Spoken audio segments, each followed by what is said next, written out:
আসসালামু আলাইকুম সবাইকে। একাডেমিক টু অ্যাডমিশন কোর্সের বায়োলজি প্রথম পত্রের প্রথম অধ্যায় অর্থাৎ কোষ এর গঠন এর পার্ট 3 তে তোমাদেরকে স্বাগতম জানাচ্ছি এবং এই পার্টে আমরা নিউক্লিয়াস থেকে শুরু করে ডিএনএ এর গঠন, আরএনএ এর গঠন, আরএনএ এর প্রকারভেদ এই টপিকগুলো নিয়ে আলোচনা করব এবং এই পার্টের একটা গুরুত্বপূর্ণ আলোচনা হবে ক্রোমোজোম সংখ্যা নিয়ে। সো এই ক্রোমোজোম সংখ্যাটা অনেকে মনে রাখতে ভয় পাও। তো সেটা আমি আজকে চেষ্টা করব তোমাদের জন্য সহজ করে দেওয়ার জন্য। ওকে? সো তোমাদের সাথে আছি তোমাদের মাহি ভাইয়া, পড়াশোনা করছি ঢাকা বিশ্ববিদ্যালয়ে। আসো আমরা ক্লাসটা শুরু করি তাহলে। তাহলে আমরা শুরু করব হচ্ছে নিউক্লিয়াস দ্বারা। তো নিউক্লিয়াস আসলে কি বলো তো? নিউক্লিয়াসকে বলা যাইতে পারে নিউক্লিয়াস হচ্ছে বস। ঠিক আছে? সিম্পল কথা। নিউক্লিয়াস হচ্ছে ভাইয়া বস। কিসের বস? সেলের, কোষের বস। ঠিক আছে? Boss of the cell. অথবা এটাকে আমরা বলতে পারি কোষের মস্তিষ্ক, অথবা এটাকে আমরা বলতে পারি প্রাণকেন্দ্র, অথবা এটাকে আমরা বলতে পারি কেন্দ্রিকা। তো অনেক জায়গাতে দেখবা যে বইয়ের মধ্যে লেখা আছে যে কেন্দ্র, কেন্দ্র নিউক্লিয়াস না বলে কেন্দ্র শব্দটা উল্লেখ করা আছে যে কেন্দ্র নাই, এই কোষটার কেন্দ্র নাই। কেন্দ্র বলতে কি তাইলে? নিউক্লিয়াসটাকে বোঝানো হবে। ঠিক আছে? তাহলে এগুলো হচ্ছে অপর নাম। এই নামগুলো একটু মাথায় রেখো তোমরা। তাহলে কোষের মস্তিষ্ক, প্রাণকেন্দ্র অ্যান্ড কেন্দ্রিকা। এখন একটা নিউক্লিয়াস যদি আমি আঁকাই, তোমরা কিভাবে আঁকাবা আসলে? তো পরীক্ষায় মাঝে মাঝে নিউক্লিয়াসের গঠনটা আঁকাতে হতে পারে, ঠিক আছে? খুব বেশি আসে না, তারপরেও হতে পারে। তো নিউক্লিয়াসটা কিভাবে আঁকাবা? জাস্ট এরকম দুইটা বৃত্ত দিয়ে দিবা। নিউক্লিয়াস হচ্ছে দ্বিস্তরী। সো যেহেতু দ্বিস্তরী, এরকম দুইটা বৃত্ত দিলা ফার্স্টে। দেন যে কাজটা করবা, দেন ভাইয়া যে কাজটা করবা সেটা হচ্ছে, যেহেতু নিউক্লিয়াসের মাঝে মাঝে এরকম ফাঁকা স্থান আছে, এরকম তোমার একটু ফাঁকা দিতে হবে। ঠিক আছে? তাহলে পেন্সিল দিয়ে আঁকানোর পরে এই অংশটুকু আবার মুছে দিবা। ঠিক আছে? তাহলে বেশ কয়েকটা ছিদ্র তোমার দিতে হবে। ঠিক আছে? তাহলে এই যে বেশ কয়েকটা ছিদ্র হয়ে গেল। ভালো কথা। এরপরে তোমার যে কাজটা ভাইয়া, সেটা হচ্ছে এই অংশগুলা এখন জোড়া লাগাই দিতে হবে। এই যে, যে অংশগুলো এখন গ্যাপ হয়ে আছে, সেই অংশগুলা জোড়া লাগাই দিতে হবে। এই যে জোড়া লাগিয়ে দিচ্ছ।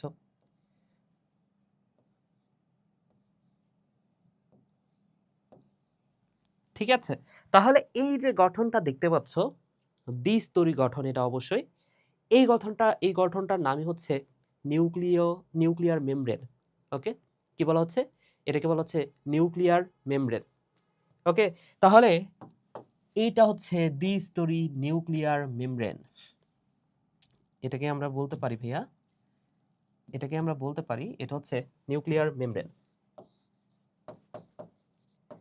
নিউক্লিয়ার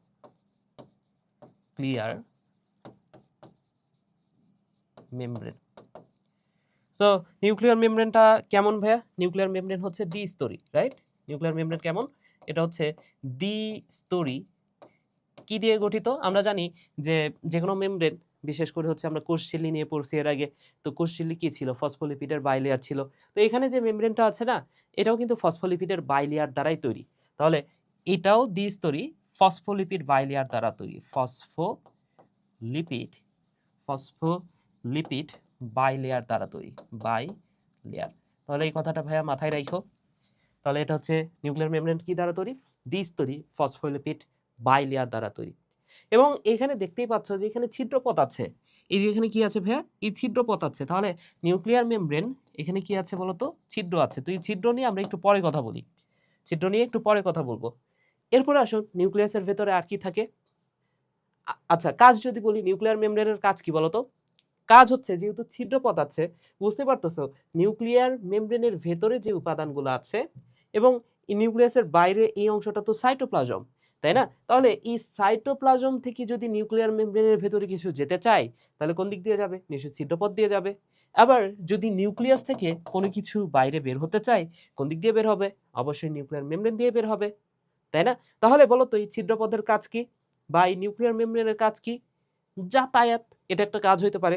তাহলে তাহলে ভাইয়া বুঝতেই পারতেছো কোনটার কাজ কি হবে?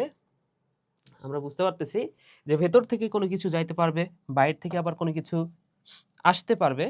তার মানে কি? এটার কাজ হচ্ছে যাতায়াত, যাতায়াত নিয়ন্ত্রণ করা, যাতায়াত নিয়ন্ত্রণ করা, নিয়ন্ত্রণ করে। এছাড়াও একটা বিষয় দেখো, নিউক্লিয়াসের ভেতরে যে উপাদানগুলো থাকবে, যেমন ক্রোমাটিন বা আদার্স যে জিনিসগুলো থাকবে, এখানে সাইটোপ্লাজম থেকে এই নিউক্লিয়াসের উপাদানগুলোকে পৃথক রাখতেছে কে বলতো, এই পর্দাটা, তাই না?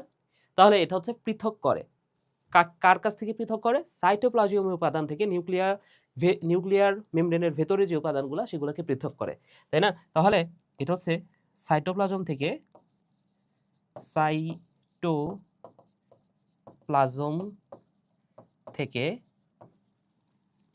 নিউক্লিয়াসকে পৃথক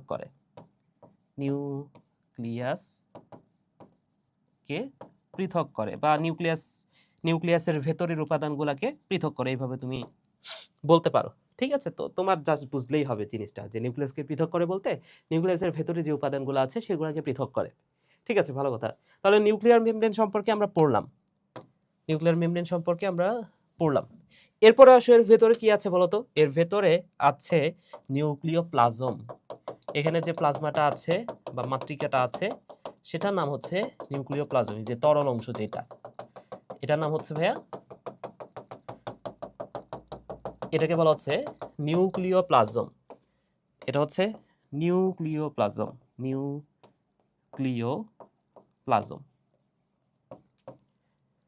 এখন এই নিউক্লিওপ্লাজম যেটা, এটা সম্পর্কে তোমার যে কথাগুলো মাথায় রাখতে হবে, এটাকে আমরা হায়ালোপ্লাজমও বলতে পারি। নিউক্লিয়ার প্লাজমের ভেতরে যে রসটা, সেটাকে আমরা কি নামে ডাকতে পারি? এটাকে আমরা বলতে পারি হায়ালোপ্লাজম হিসেবেও আমরা চিনি। ঠিক আছে, এবং এই নিউক্লিওপ্লাজম এখানে এনজাইম থাকে, ঠিক আছে, বা এনজাইম ক্রিয়া করতে পারে। তাহলে এনজাইমের ক্রিয়াকলাপের যে স্থান, সেটা কোথায় বলতো? নিউক্লিওপ্লাজম। এটা হচ্ছে এনজাইমের ক্রিয়াকলাপের স্থান। ঠিক আছে, সো এনজাইমের ক্রিয়াকলাপের স্থান বা মূল একক কলাপের স্থান, এই কথাটা আমরা বলতে পারি এই জায়গাটা সম্পর্কে। ঠিক আছে, তাহলে এ হচ্ছে নিউক্লিওপ্লাজম বা হায়ালোপ্লাজম। এরপরে দেখো ভাইয়া, এর ভেতরে কি থাকে বলতো? এরকম পেঁচানো সুতার মতো কিছু অংশ থাকে না? তাহলে এই যে পেঁচানো সুতার মতো যে অংশটা, সেটার নাম কি? সেটার নাম হচ্ছে ক্রোমাটিন জালিকা। এটার নাম কি ভাইয়া? এটার নাম হচ্ছে ক্রোমাটিন। তো নামের শেষ অংশে আছে দেখো টিন।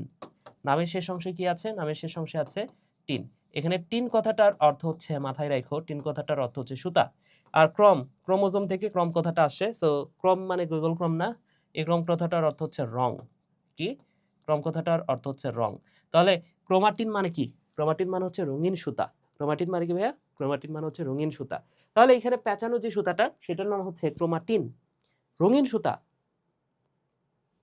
আশা করি বুঝাতে পেরেছি। এখন এই ক্রোমাটিন, এটা তো রং ধারণ করে। ক্রোমাটিন নিয়ে আমরা সামনে আরো অনেক কিছু পড়ব। ঠিক আছে, এখন এই ক্রোমাটিনের যে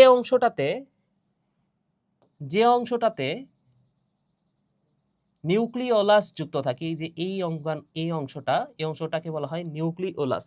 এটাকে কি বলা হয় ভাইয়া? এটার নাম হচ্ছে নিউক্লিওলাস।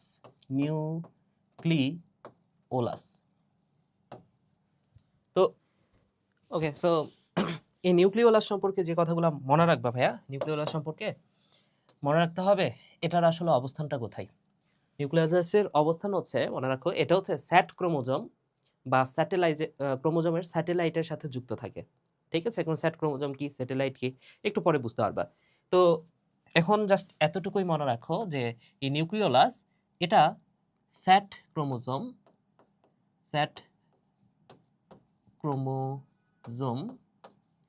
বা স্যাটেলাইটের সাথে যুক্ত থাকে।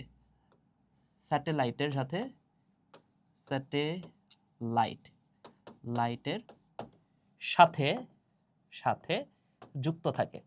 যুক্ত থাকে। ওকে, ভালো কথা। আচ্ছা, এখন এটা তো নিউক্লিয়াসের গঠন। আরো কিছু কথা আমাদের জানতে হবে। আচ্ছা, এখনই বলি সেটা হচ্ছে, এই যে দেখো, নিউক্লিওলাস সম্পর্কে আমাদের আরো কিছু বিষয় জানতে হবে। নিউক্লিওলাস কি দ্বারা গঠিত? নিউক্লিওলাস গঠিত হয় আরএনএ এবং প্রোটিন দ্বারা। এই যে নিউক্লিওলাসটা, এটা আসলে কি দ্বারা গঠিত বলতো? এটা হচ্ছে আরএনএ এন্ড প্রোটিন দ্বারা গঠিত। এটা কি দ্বারা গঠিত ভাই? আরএনএ ও প্রোটিন দ্বারা গঠিত।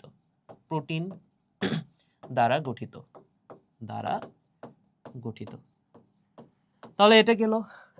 এরপরের যে কথাটা মনে রাখা প্রয়োজন আমাদের সেটা হচ্ছে এরপরে যে কথাটা সেটা হচ্ছে কাজ কি, নিউক্লিওলাসের কাজ কি। নিউক্লিওলাসের কাজ হচ্ছে ভাইয়া এটা আরএনএ সংশ্লেষ করে। কি তৈরি করে? এটা যেহেতু আরএনএ আর প্রোটিন দ্বারা তৈরি, এটা আবার আরএনএ আর প্রোটিন তৈরিও করে। ঠিক আছে, মাথায় রাখো এটা আরএনএ এবং প্রোটিন দ্বারা তৈরি, এবং আরএনএ ও প্রোটিন এটা আবার তৈরি করে, এটাই কাজ। ঠিক আছে, তাহলে এটার কাজ কি ভাইয়া? আরএনএ সংশ্লেষ করা। আরএনএ সংশ্লেষ করা, সংশ্লেষ। তোমাদের অনেকের ধারণা আছে না যে ভাইয়া আমাদের দেহে তো ডিএনএ আছে, আরএনএ কি আছে? আরএনএ তো ভাইরাসের থাকে, এটা হয়তো বা অনেকে মনে করতে পারো, কিন্তু আমাদের দেহের মধ্যে আরএনএ আছে। ঠিক আছে, আরএনএর পরিমাণটা হয়তো বা কম, ডিএনএর পরিমাণটা নিউক্লিয়াসের ভেতরে বেশি, 90% নিউক্লিয়াস, তবে আরএনএ 10% আবার থাকে নিউক্লিয়াসের ভেতরে। বুঝতে পেরেছো? তো কথা হচ্ছে যে আরএনএ এটা শুধুমাত্র ভাইরাসে থাকে বিষয়টা এমন না, আরএনএ অনেক গুরুত্বপূর্ণ ভূমিকা পালন করে, এটা আমরা সামনে এই অধ্যায়ে জানবো। তাহলে এখানে আরএনএ সংশ্লেষ হচ্ছে, এবং এই প্রোটিনটাও সংশ্লেষ হয়। প্রোটিন সংশ্লেষ হয়। কি সংশ্লেষ হয় ভাইয়া? প্রোটিন সংশ্লেষ হয়। প্রোটিন সংশ্লেষের সাথে আরেকটা কথা মনে রাখো, সংশ্লেষের সাথে সংরক্ষণও হয় এখানে। এবং লাস্ট আরেকটা কাজ মনে রাখতে হবে, সেটা হচ্ছে এই নিউক্লিওলাস এটা নিউক্লিওটাইডের ভান্ডার। নিউক্লিওটাইড কি একটু পরে সব বুঝতে পারবা। তাহলে এটাই নিউক্লিওটাইডের ভান্ডার। নিউক্লিওটাইডের ভান্ডার। এই নিউক্লিওটাইড কি? আমার উপর বিশ্বাস রাখো ভাইয়া, এই প্রত্যেকটা কথা যে কথাগুলো তোমার মাথায় ঢুকতেছে না, এই প্রত্যেকটা কথা একটু পরেই তুমি জানতে পারবা, ডিএনএর গঠন পড়বো সেই সময়টাতে। আচ্ছা, এখন এই যে একটু আগে আমি যে দেখাইলাম এখানে কিছু ছিদ্রপথ আছে, এই ছিদ্রপথটা যদি আমি একটু জুম করে দেখাই তাহলে দেখতে কেমন মনে হবে? এই ছিদ্রপথের দৈর্ঘ্যটা মনে রাখো, এতটুকু দূরত্ব কতটুকু? এই যে ছিদ্রপথের যে দূরত্ব এখান থেকে এই পর্যন্ত দূরত্ব আসলে কতটুকু? এটা হচ্ছে 9 ন্যানোমিটার। কত ন্যানোমিটার ভাইয়া? 9 ন্যানোমিটার দূরত্ব। এবং এই ছিদ্রপথ এই জায়গাটাতে না, এখানে হচ্ছে প্রোটিন আছে। ধরে নাও এই যে জিনিসটা তো এরকম, তাই কিনা? জিনিসটা তো এরকম, এই যে এটা হচ্ছে সেই ছিদ্রপথ। মানে এটাকে আমি একটু জুম করে দেখানোর চেষ্টা করতেছি। আচ্ছা, বোর্ড হ্যাং করছে, ঠিক আছে। আমি এই জায়গাটাকে একটু জুম করে দেখানোর চেষ্টা করতেছি। জিনিসটা তো এরকম, তাই কিনা?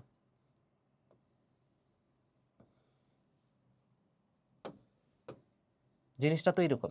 এখন এই জায়গাটাতে একটা জিনিস আছে, এখানে এখানে বাইরে থেকে কোনো একটা উপাদান তো ভেতরের দিকে প্রবেশ করতে হবে, তাই না? তো ভেতরে প্রবেশ করার জন্য ওই যে আমরা মাইটোকন্ড্রিয়া পড়ছি না, মাইটোকন্ড্রিয়াতেও এরকম হচ্ছে প্রোটিন থাকে কিছু, যে প্রোটিনগুলা আমরা হচ্ছে নবম অধ্যায়ে পড়বো, এই অধ্যায়ে পড়ি নাই, নবম অধ্যায়ে পড়বো সেটা। ঠিক আছে, তো কথা হচ্ছে সরি আমরা হচ্ছে যে কোষ ঝিল্লিতেও তো পড়লাম, এই অধ্যায়ে পড়ছি আগের ক্লাসটাতে, তাই না? কোষ ঝিল্লিতে কি ছিল বলতো? কিছু প্রোটিন ছিল না, ট্রান্সফার করার জন্য বাইরে থেকে, কোষের বাইরে থেকে যে উপাদানগুলো সেগুলো কোষের ভেতরে প্রবেশ করতে যাচ্ছে, তাহলে ওইখানে প্রোটিন থাকবে কিছু, তাই না? নবম অধ্যায়ে পড়বো, এই অধ্যায়ে আমরা পড়ছি অলরেডি কোষ ঝিল্লিতে। তাহলে এই যে ছিদ্র, এই ছিদ্রের মধ্যে যে জিনিসটা থাকে, এরকম একটা গঠন থাকে, এই গঠনটাকে বলা হয় ট্রান্সপোর্টার। এরকম একটা গঠন থাকে, এটা হচ্ছে একটা প্রোটিন, এটাকে বলা হচ্ছে ট্রান্সপোর্টার। এবং এই ট্রান্সপোর্টার নিয়ন্ত্রিত হয়, এই ট্রান্সপোর্টার এখানে কিছু প্রোটিন আছে, এই প্রোটিনগুলো দ্বারা নিয়ন্ত্রিত হয়। কতগুলা প্রোটিন? 8টা প্রোটিন। ঠিক আছে, 8টা প্রোটিন দ্বারা নিয়ন্ত্রিত হয়। কয়টা হলো? 1 2 3 4 5 6 6, আচ্ছা এখানে একটা বেশি হয়ে গেছে, যাই হোক 8টা। মনে রাখো 8টি প্রোটিন গ্র্যানিউল দ্বারা এই ট্রান্সপোর্টার বা এই ছিদ্রপথ নিয়ন্ত্রিত হয়। ঠিক আছে, তাহলে 8টি প্রোটিন গ্র্যানিউল দ্বারা এই ছিদ্রপথ নিয়ন্ত্রিত হয়। এই ছিদ্রপথ নিয়ন্ত্রিত হয়। তাহলে এই কথাগুলো ভাইয়া মাথায় রাখতে পারো। আচ্ছা, তাহলে আমরা নিউক্লিয়াস সম্পর্কে পড়লাম। এখন আমরা হচ্ছে একটু সামনের দিকে যাই। প্রথম যে টপিকটা সেটা কি ছিল? নিউক্লিয়াস। তো নিউক্লিয়াস কোথায় থাকে না আর কোথায় একাধিক থাকে সেটা আমাদের একটু জানতে হবে। দেখো, নিউক্লিয়াসের বিভাজন কাকে বলে? এটা তোমরা 9 10-এও পড়েছো। যদি বলা হয় নিউক্লিয়াসের বিভাজন, নিউক্লিয়াসের বিভাজন আসলে কি? নিউক্লিয়াসের বিভাজন মানে হচ্ছে ক্যারিওকাইনেসিস। নিউক্লিয়াসের বিভাজন মানে কি ভাইয়া? এটা হচ্ছে ক্যারিওকাইনেসিস।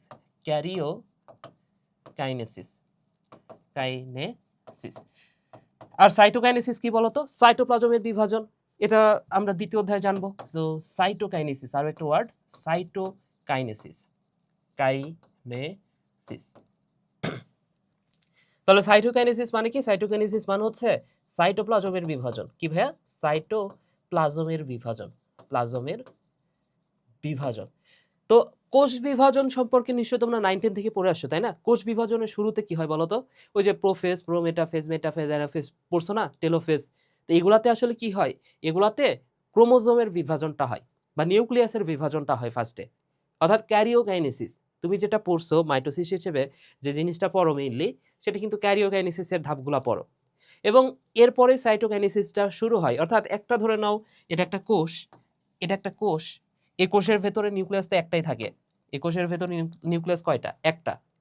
এখন এই কোষটাকে তুমি যদি দুইটা বানাইতে চাও, ফার্স্টে এই নিউক্লিয়াসটাকে ডাবল করা হয়, অর্থাৎ ক্যারিওকাইনেসিস হয়। তাহলে ক্যারিওকাইনেসিস মানে কি? একটা কোষ থেকে দুইটা কোষ তৈরি হওয়া, তাই না? এরপরে যে ঘটনাটা ঘটে সেটা হচ্ছে এই কোষ দুইটা ভাগে ভাগ হয়ে যায়, অর্থাৎ সাইটোপ্লাজমের বিভাজন হয়, যেটাকে বলা হচ্ছে সাইটোকাইনেসিস। ঠিক আছে? তাহলে এই যে ক্যারিওকাইনেসিসটা ফার্স্টে হচ্ছে। এখন একটা কথা মাথায় রাখো, যদি কোনো কারণে এই সাইটোকাইনেসিসটা না হয়, এই সাইটোকাইনেসিসটা হইল না, কিন্তু ক্যারিওকাইনেসিস তো ভাই আর থেমে থাকবে না। নিউক্লিয়াসের বিভাজন, এটা তো আর থেমে নাই, তাই না? তো সাইটোকাইনেসিস হচ্ছে না, কিন্তু এই যে দুইটা নিউক্লিয়াস হইল, এই দুইটা নিউক্লিয়াস কি আরো 4টা নিউক্লিয়াস তৈরি করবে। এই 4টা নিউক্লিয়াস 8টা নিউক্লিয়াস তৈরি করবে, তাই কিনা? তাহলে দেখো তো ভাইয়া, এইভাবে নিউক্লিয়াসের সংখ্যাটা আস্তে আস্তে বাড়তে থাকবে না যদি সাইটোকাইনেসিস না হয় একটা কোষে? তাহলে এই যে এই কোষটা, যেই কোষে নিউক্লিয়াসের সংখ্যা অনেকগুলা হয়ে গেল, এই কোষটাকে আমরা বলতে পারি বহু নিউক্লিয়াস যুক্ত কোষ। কি বলতে পারি? বহু নিউক্লিয়াস যুক্ত কোষ, নিউক্লিয়াস যুক্ত কোষ। এই বহু নিউক্লিয়াস যুক্ত কোষ, এই কোষগুলাকে, এই টাইপের যে কোষ যেখানে বহু নিউক্লিয়াস আছে, সেই টাইপের কোষকে আদর করে যে নামে ডাকা হয় সেটাকে বলা হয় সিনোসাইটিক কোষ। এই কোষগুলাকে কি নামে ডাকা হয় ভাইয়া? এটাকে বলা হয় সিনোসাইটিক কোষ, সিনোসাইটিক কোষ। ঠিক আছে? তাহলে সিনোসাইটিক কোষ মানে কি? অনেকগুলা নিউক্লিয়াস বিশিষ্ট যে কোষ, সেগুলোর নামই হচ্ছে সিনোসাইটিক কোষ। এবং উদ্ভিদ কোষ হইলে সেটার নাম হচ্ছে সিনোসাইটিক কোষ, আর যদি প্রাণী কোষ হয় সেটাকে বলা হয় প্লাজমোডিয়াম। এটা আমরা পরের অধ্যায়ে জানবো এটা। ঠিক আছে? তাহলে বহু নিউক্লিয়াস যুক্ত কোষ, এটা হচ্ছে সিনোসাইটিক কোষ। এখন আমাদের জানতে হবে এই বহু নিউক্লিয়াস আসলে থাকে কোথায় কোথায়। এই বহু নিউক্লিয়াস আসলে থাকে কোথায় কোথায়। আচ্ছা, নিউক্লিয়াসের আবিষ্কারক কে? এটা সম্ভবত ব্রাউন। একটু দেখে চেক করে নিও তো ভাইয়া বই থেকে। এটা সম্ভবত ব্রাউন। নিউক্লিয়াসের আবিষ্কারক হচ্ছে ব্রাউন। ওকে, একাধিক নিউক্লিয়াস থাকে তাহলে কোথায়? একাধিক নিউক্লিয়াস যুক্ত কোষকে বলা হয় সিনোসাইটিক কোষ, এটা আমরা জানি। এবং থাকে কোথায় কোথায়? এখানে নাম দেখো, ভাউসেরিয়া, বট্রিডিয়াম, তারপরে স্যাপ্রোলিগনিয়া, সরি স্ট্রিওপ্লিয়া, তারপর স্যাপ্রোলিগনিয়াও আছে, এন্ড পেনিসিলিয়াম।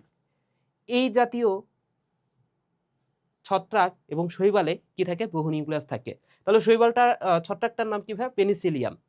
তো আমি যে কথাটা মনে রাখতাম, এভাবে পড়তাম আমি এই জিনিসটাকে। এটা ঢাকা ভার্সিটির খুব ফেভারিট একটা কোশ্চিন, সেটা হচ্ছে বহু নিউক্লিয়াস থাকে কোথায়?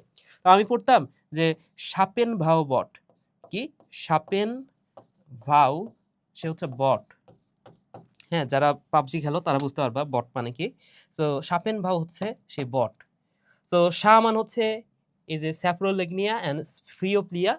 ঠিক আছে? সা মানে কি?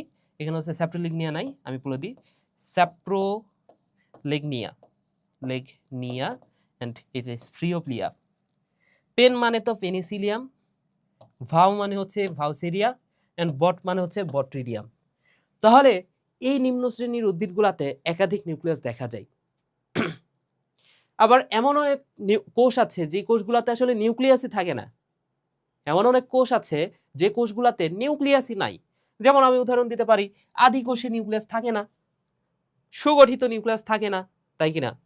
আদি কোষে একদমই নিউক্লিয়াস থাকে না, না সুগঠিত নিউক্লিয়াস থাকে না, এটা আমরা জেনেছি। এরপরে সিবনল উদ্ভিদের ক্ষেত্রে আসো যদি, সিবনল, তারপর হচ্ছে ভেসেল, ঠিক আছে? সিবনল, আর মনে রাখো ফ্লোয়েমের সিবনল, তারপর হচ্ছে জাইলেমের ভেসেল, ভেসেল। ঠিক আছে? আমি একবারে সিরিয়াল করে দিই, সেটা হচ্ছে লোহিত রক্তকণিকা। একটা হচ্ছে লোহিত রক্তকণিকা বা আরবিসি আমি বলতে পারি, আরবিসি। দেন প্লেটলেট বা অনুচক্রিকা, অনুচক্রিকা। দেন আমি যদি বলি চোখের লেন্স, আমাদের যে চোখের লেন্স আছে, চোখের লেন্স, সেখানে কোনো নিউক্লিয়াস নাই। তাহলে এগুলো হচ্ছে প্রাণীদের ক্ষেত্রে। আর উদ্ভিদের ক্ষেত্রে যদি বলি সিভ কোষ বা সিভনল, 9-10 এটা জানছো ভালো করে, সিভনল, তারপর হচ্ছে ভেসেল, ভ দ্বারা যে দুটো আছে সিভনল এন্ড ভেসেল। তাহলে উদ্ভিদের ক্ষেত্রে এই দুটাতে আমরা নিউক্লিয়াস কিন্তু পাই না। ঠিক আছে, তাহলে এই হচ্ছে নিউক্লিয়াস কোথায় থাকে না। তাহলে এই টপিকটা ঢাকা ইউনিভার্সিটির জন্য কোটি কোটি পার্সেন্ট গুরুত্বপূর্ণ। এখান থেকে প্রশ্ন একটা আসতে পারে কোনো একটা ভার্সিটিতে, বা তোমার কোনো একটা এক্সামে চলে আসবে দেখবা। ওকে, তাহলে নিউক্লিয়াস সম্পর্কে আমরা পড়লাম। এরপরে আসো এই যে নিউক্লিয়াসের গঠন, এটা আমরা জেনে গেলাম। এই যে নিউক্লিয়ার মেমব্রেন কি কি আছে সেটা আমরা জেনে গেলাম। ভালো কথা, ঠিক আছে। তাহলে নিউক্লিয়াস সম্পর্কে পড়লাম। এরপরের যে টপিকটা সেটা হচ্ছে কোষের নির্জীব বস্তু। তো এটা নিয়েও আমরা অলরেডি পড়ছি, তারপরে কিছু এক্সট্রা কিছু কথা আমাদের জানতে হবে যেটা আমরা পড়বো এখন। তাহলে সঞ্চিত পদার্থ কারা, এটা আমরা জানি। নিঃসৃত পদার্থ, ওই যে নিফেন, আমরা একদম শুরুর দিকে পড়ছি, পার্ট 1-এ পড়ে ফেলছি, তাই না? বসো নিফেন এভাবে পড়ছিলাম, নির্জীব বস্তু। এখন এই বর্জ্য পদার্থ সম্পর্কে কিছু কথা মাথায় রাখো। সেটা হচ্ছে ভাইয়া, বর্জ্য পদার্থ কারা? রেজিন, ট্যানিন, গাম, ল্যাটেক্স, অ্যালকালয়েড, তারপরে অর্গানিক অ্যাসিড, উদ্বায়ী তেল, খনিজ ক্রিস্টাল, এগুলো হচ্ছে এই বর্জ্য পদার্থ। এখন এই যে খনিজ ক্রিস্টাল, এই খনিজ ক্রিস্টালের মধ্যে প্রধান খনিজ ক্রিস্টাল যেটা, সেটা না হচ্ছে ক্যালসিয়াম অক্সালেট। তাহলে এগুলো এমসিকিউ এর জন্য একটু মাথায় রাখতে হবে, ঠিক আছে? Calcium oxalate. এখন ক্যালসিয়াম অক্সালেট এটা হইতে পারে গ্রাফাইট ধরনের, অথবা এটা হইতে পারে সিস্টোলিথ ধরনের। সিস্টোলিথ কি? সিস্টোলিথ হচ্ছে যখন এই বর্জ্য পদার্থ, এই ক্রিস্টালগুলা যখন আঙ্গুরের থোকার মতো থাকবে, যখন এরকম অবস্থান করবে, এইভাবে অবস্থান করবে, আঙ্গুরের থোকা দেখছো না, এই ক্রিস্টালগুলা যদি এইভাবে অবস্থান করে, তখন সেটাকে আমরা বলবো সিস্টোলিথ, ঠিক আছে? আর যদি সূচের মতো থাকে, তখন সেটাকে আমরা বলি গ্রাফাইট।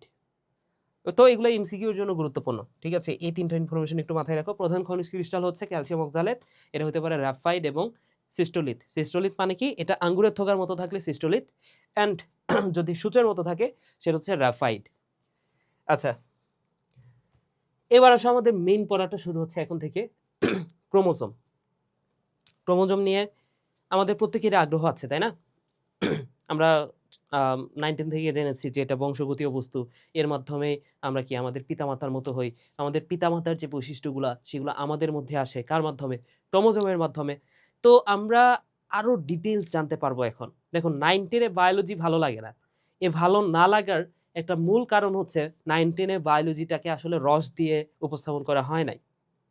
তো ইন্টারমিডিয়েটে এখন তোমরা এগুলো সম্পর্কে বিস্তারিত জানতে পারবা, কিভাবে আসলে এই ক্রোমোজোমটা কাজ করতেছে, এই জিনিসগুলো জানতে পারবা, ক্রোমোজোমের ভালো মতো স্ট্রাকচারটা জানতে পারবা। এখন তোমাদের কাছে বায়োলজি আগের চেয়ে একটু হলেও তোমরা যেহেতু বুঝতে পারবা, বায়োলজি আগে যদি খারাপ লাগতো, এখন একটু হলেও ভালো লাগবে, ঠিক আছে? এবং যদি ভালো মতো বুঝতে পারো, বায়োলজি তোমার একটা ফেভারিট সাবজেক্ট হয়ে যাবে, বুঝছো? তো চেষ্টা করতে হবে ভালো মতো বোঝার জন্য। তো আসো, আমি চেষ্টা করব তোমাদেরকে খুব সহজভাবে বোঝানোর জন্য। ক্রোমোজোম আসলে কি? ক্রোমোজোম হচ্ছে কোষস্থ নিউক্লিয়াসের মধ্যে অবস্থিত অনুলিপন ক্ষমতা সম্পন্ন। অনুলিপন মানে কি? এটা তোমরা 9-10 জেনেছ। অনুলিপন মানে হচ্ছে যে নিজে নিজে ভাগ হইতে পারে, অর্থাৎ একটা ক্রোমোজোম দুইটা ক্রোমোজোমে পরিণত হইতে পারে। আচ্ছা, তাহলে অনুলিপন ক্ষমতা সম্পন্ন রং ধারণকারী, তাহলে এটা রং গ্রহণ করবে। এখানে যদি খেয়াল করে দেখো, নামের মধ্যে আছে ক্রম, আর ক্রম কথাটার অর্থ হচ্ছে রং। ক্রম কথাটার অর্থ হচ্ছে ভাইয়া রং। এবং নামের শেষ অংশে আছে সোমা বা সোম, এই সোম কথাটার অর্থ হচ্ছে বস্তু। সোম কথাটার অর্থ হচ্ছে বস্তু। তাহলে ক্রোমোজোম মানে কি? রং ধারণকারী বস্তু। বুঝতে পেরেছ? রং ধারণকারী বস্তু। তাহলে বুঝতেই পারতেছো যে এটা হচ্ছে রং ধারণ করবে, তাহলে রং ধারণক্ষম এবং নিউক্লিয় প্রোটিন দ্বারা তৈরি। নিউক্লিয় প্রোটিন মানে কি? নিউক্লিয় প্রোটিন মানে হচ্ছে, এখানে নিউক্লিয় বলতে ডিএনএটাকে বোঝানো হচ্ছে, এবং ডিএনএর সাথে কিছু প্রোটিন থাকে, যে প্রোটিনগুলো হচ্ছে হিস্টোন প্রোটিন। তাহলে নিউক্লিয় প্রোটিন বলতে ডিএনএ প্লাস হিস্টোন প্রোটিনকে বোঝানো হচ্ছে। আচ্ছা, গঠিত যে সকল সূত্রাকার অঙ্গাণু বংশগতীয় উপাদান, মিউটেশন, প্রকরণ প্রভৃতি কাজে ভূমিকা পালন করে, তাদেরকে ক্রোমোজোম বলা হচ্ছে। তাহলে বংশগতীয় উপাদান মানে কি? বংশগতীয় উপাদান মানে হচ্ছে বংশগতভাবে এটা পিতামাতা থেকে আমাদের দেহে আসতেছে। মিউটেশন মানে কি? এই ডিএনএর ভেতরে বা ক্রোমোজোমের ভেতরে পরিবর্তন হতে পারে, ঠিক আছে? এবং প্রকরণ মানে কি? প্রকরণ মানে হচ্ছে মিউটেশনের মাধ্যমে আস্তে, আস্তে কিন্তু এটা চেঞ্জ হয়ে যাইতে পারে। আবার হচ্ছে ক্রসিং ওভার ঘটে। ক্রসিং ওভার ঘটলে কিন্তু এখানে কিছু বৈচিত্র্য দেখা যায়। ঠিক আছে? ফলে প্রকরণ সৃষ্টি হয়।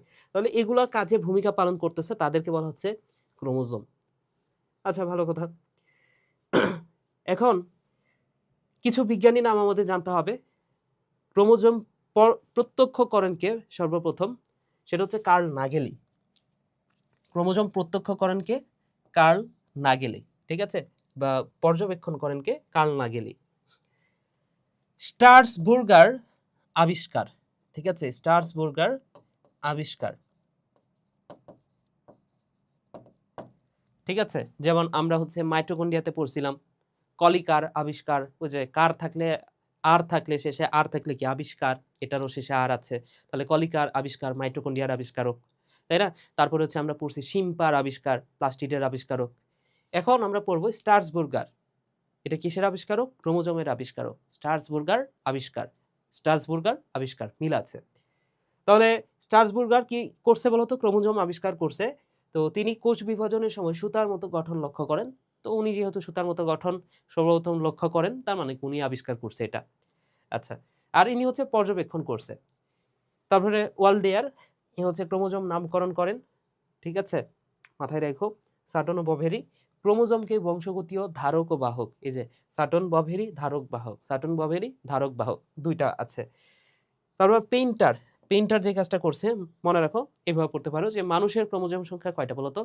মানুষের ক্রোমোজোম সংখ্যা হচ্ছে 23 জোড়া। তো মানুষের ক্রোমোজোম সংখ্যা এটা পেইন্ট করছে, এইভাবে পড়তে পারো যে মানুষের ক্রোমোজোম সংখ্যা প্রকাশ করেন বা পেইন্ট করেন কে? পেইন্টার। মানুষের ক্রোমোজোম সংখ্যা পেইন্ট করছে পেইন্টার। এভাবে পড়ো। ঠিক আছে, এখন সামনের দিকে যাই। ক্রোমোজোমের সংখ্যা। ক্রোমোজোমের সংখ্যা, তো এখানে কিছু সংখ্যা ভিত্তিক তথ্য দেওয়া আছে। প্রকৃতিভেদে ক্রোমোজোমের সংখ্যা 2 থেকে 16টি হতে পারে। পুষ্পক উদ্ভিদে সর্বনিম্ন কয়টা হতে পারে বলতো? 4টা হতে পারে পুষ্পক উদ্ভিদে, সর্বনিম্ন এটা। ঠিক আছে, এখন সর্বনিম্ন কোন উদ্ভিদটাতে আছে সেটা একটু দেখে নিও। এই যে নামের মধ্যে আছে হ্যাপ্লো, হ্যাঁ, বা হাপ। ঠিক আছে, যেভাবে মনে রাখো সমস্যা নেই। আর সর্বোচ্চ কত? 506 থেকে 530 হইতে পারে। ঠিক আছে, তাহলে হাফ, আরেকটা হচ্ছে পোয়া। হাফ আরেকটা হচ্ছে পোয়া। ঠিক আছে, যেটা হচ্ছে হাফ সেটা হচ্ছে 4, আর পোয়া হচ্ছে এটা কত হইতে পারে? 506 থেকে 530 পর্যন্ত হইতে পারে। আচ্ছা, প্রাণীতে সর্বনিম্ন 2টা। এটা হচ্ছে অ্যাসকারিস লুম্ব্রিকয়েডস অর্থাৎ গোলকৃমি।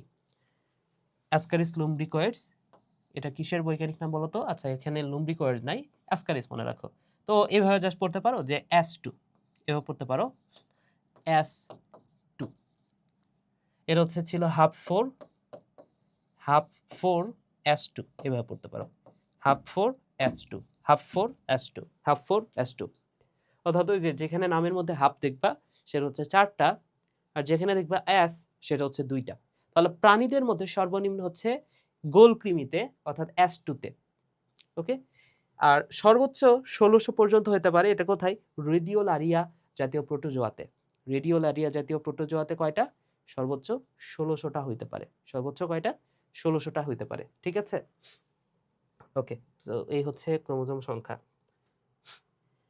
এখন এইবার আমরা এই অধ্যায়ের খুব গুরুত্বপূর্ণ একটা বিষয় পড়বো, সেটা হচ্ছে ক্রোমোজোমের সংখ্যা। তো এখানে মাত্র কয়েকটা দেয়া আছে, আমরা অনেকগুলা ক্রোমোজোম নিয়ে পড়বো, কারণ তোমাদের বইয়ের মধ্যে দেখবা যে একটা বিরাট ছক আছে। এই ছক থেকে মাঝে মাঝে বিভিন্ন অ্যাডমিশন টেস্টে কোশ্চিন করে। এইচএসসি ভর্তি পরীক্ষায়, এইচএসসি ভর্তি পরীক্ষা না, এইচএসসি পরীক্ষায় এমসিকিউতে কোশ্চিন করে। তো এই এমসিকিউগুলো পারার জন্য তোমার ওই ছকের যতগুলা হচ্ছে ক্রোমোজোম সংখ্যা আছে সবগুলাই মোটামুটি একটু জানা থাকলে ভালো হয়। ঠিক আছে, তো ওই ছকটা আমরা একটু পড়ার চেষ্টা করব। দেখো দেখো, ফার্স্টে যে কথাটা মনে রাখবা, ধানের ক্রোমোজোম সংখ্যা কত, এটা ফার্স্ট একটু পড়ো। মনে রাখো, ধানের ক্রোমোজোম সংখ্যা কত ভাইয়া? ধান হচ্ছে 24। ধানের উল্টা হচ্ছে গম। ধান হচ্ছে 24, ধানের উল্টা হচ্ছে গম। তাহলে ধানের উল্টা গম, তার মানে কি 42। এবং ধানের ডাবল কত? ধানের ডাবল হচ্ছে গরিলা আলু, এইভাবে পড়তে পারো যে ধানের ডাবল কত ভাইয়া? গরিলা আলু। তাহলে ধানের উল্টা গম, আর ধানের ডাবল হচ্ছে গরিলা আলু। তাহলে ধানের ডাবল মানে কি? 24-এর ডাবল হচ্ছে 48। তাহলে 48টা ক্রোমোজোম কার? 48 48টা ক্রোমোজোম কার? গরিলা এন্ড আলুর। ঠিক আছে, তাহলে গরিলা এবং আলু মানে হচ্ছে গোল আলু, এটা মাথায় রাখো, গোল আলু। এই কথাটা ভাইয়া মাথায় রাখতে পারো। ঠিক আছে, ওকে। তাহলে আমরা 4টা প্রাণীর বা উদ্ভিদের আমরা হচ্ছে ক্রোমোজোম সংখ্যা জেনে গেলাম। আচ্ছা, এবার আসো যেই কথাটা মাথায় রাখতে পারো সেটা হচ্ছে আমাদের বিয়ের বয়স কত বলো তো? বিয়ের বয়স হচ্ছে ন্যূনতম 18 বছর। এখন 18 বছরের আগে যদি কোনো একটা মেয়ে যদি বিয়ে করে ফেলে, তার বাবা কি তাকে কিছু দিবে? না, বাসা থেকে মানে বাসায় হয়তোবা কথাও বলবে না, তাই না? তো এই টাইপেরই একটা কথা মনে রাখো যে 18 বছরের আগে একটা মেয়ে বিয়ে করছে, তার বাবা তাকে মূলাও দিচ্ছে না। ঠিক আছে, বাসা থেকে একটা মূলাও দিচ্ছে না। তো এই কথাটাই মনে রাখো ভাইয়া যে 18 বছরের আগে 18 বছরের আগে বিয়ে করলে মূলাও দিবে না বাপে, মূলাও দিবে না বাপে। ঠিক আছে, তাহলে 18 বছরের আগে বিয়ে করলে মূলাও দিবে না। অর্থাৎ এই যে 18 ক্রোমোজোম সংখ্যা কার কার সেটা তোমার একটু জানতে হবে। সো বুঝতেই পারতেছো, মূলা এবং বা মানে হচ্ছে বাঁধাকপি। বা মানে কি ভাইয়া? বা মানে হচ্ছে বাঁধাকপি এন্ড পে মানে হচ্ছে পেঁপে। তাহলে এই 18 বছরের আগে বিয়ে করলে আসলে বাপে মূলাও দিবে না, এই কথাটা তোমার মাথায় রাখতে হবে। ঠিক আছে, এরপরে যে কথাটা তুমি পড়তে পারো সেটা হচ্ছে পেঁয়াজ।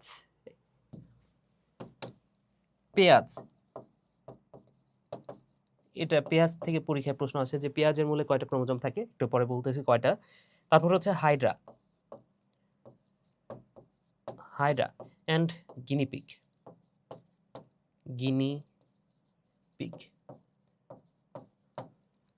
ঠিক আছে, পেঁয়াজ, হাইড্রা, গিনিপিগ। সো মনে রাখো পেঁয়াজের হচ্ছে 16টা, হাইড্রা তার ডাবল 32টা, গিনিপিগ তার ডাবল অর্থাৎ 64। ঠিক আছে, তো পেঁয়াজ, হাইড্রা, গিনিপিগ একসাথে সিকোয়েন্সে মনে রাখো, পেঁয়াজ, হাইড্রা, গিনিপিগ। ঠিক আছে, বা প্রথম অক্ষরগুলো নিতে পারো যে পেহাগি হচ্ছে 16, 32, 64 এভাবে পড়তে পারো। আচ্ছা, এরপরে যদি আমি যাই, সবচেয়ে বেশি কার, এটুকু তো মাথায় রাখো, সবচেয়ে বেশি কার? কবুতর। ঠিক আছে, তোমরা যে কবুতর পালো, পাশে যদি কারো কবুতর থাকে মনে রাখো এই কবুতরের সবচেয়ে বেশি কত? কবুতরের 80টা ক্রোমোজোম থাকে ভাইয়া। কবুতরের কয়টা ক্রোমোজোম? 80টা ক্রোমোজোম।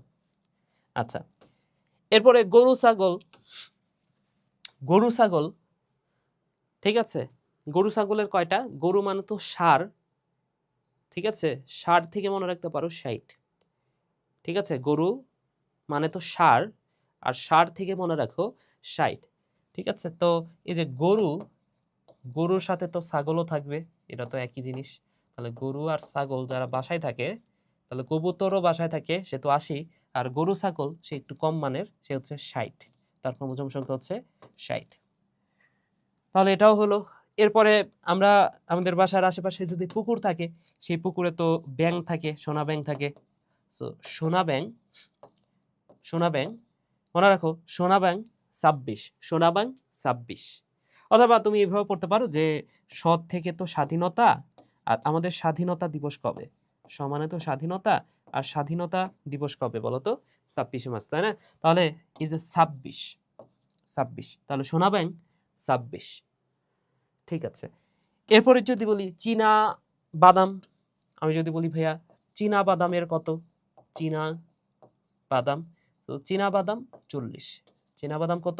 চীনা বাদাম হচ্ছে 40। চীনা বাদাম হইল। এরপরে আর কি আছে বলতো? আর আছে হচ্ছে মনে রাখো পরীক্ষায় কত পেলে পাস? পরীক্ষায় তোমাদের ক্ষেত্রে 33 পাইলে পাস, তাই না? কিন্তু আমি যে পরীক্ষাটা নিব সেই পরীক্ষায় 33 পাইলে না, 14 পাইলে পাস, কারণ আমার মন বড়। ঠিক আছে? সো 33 না, তোমরা 14 পাইলেই পাস, যাও।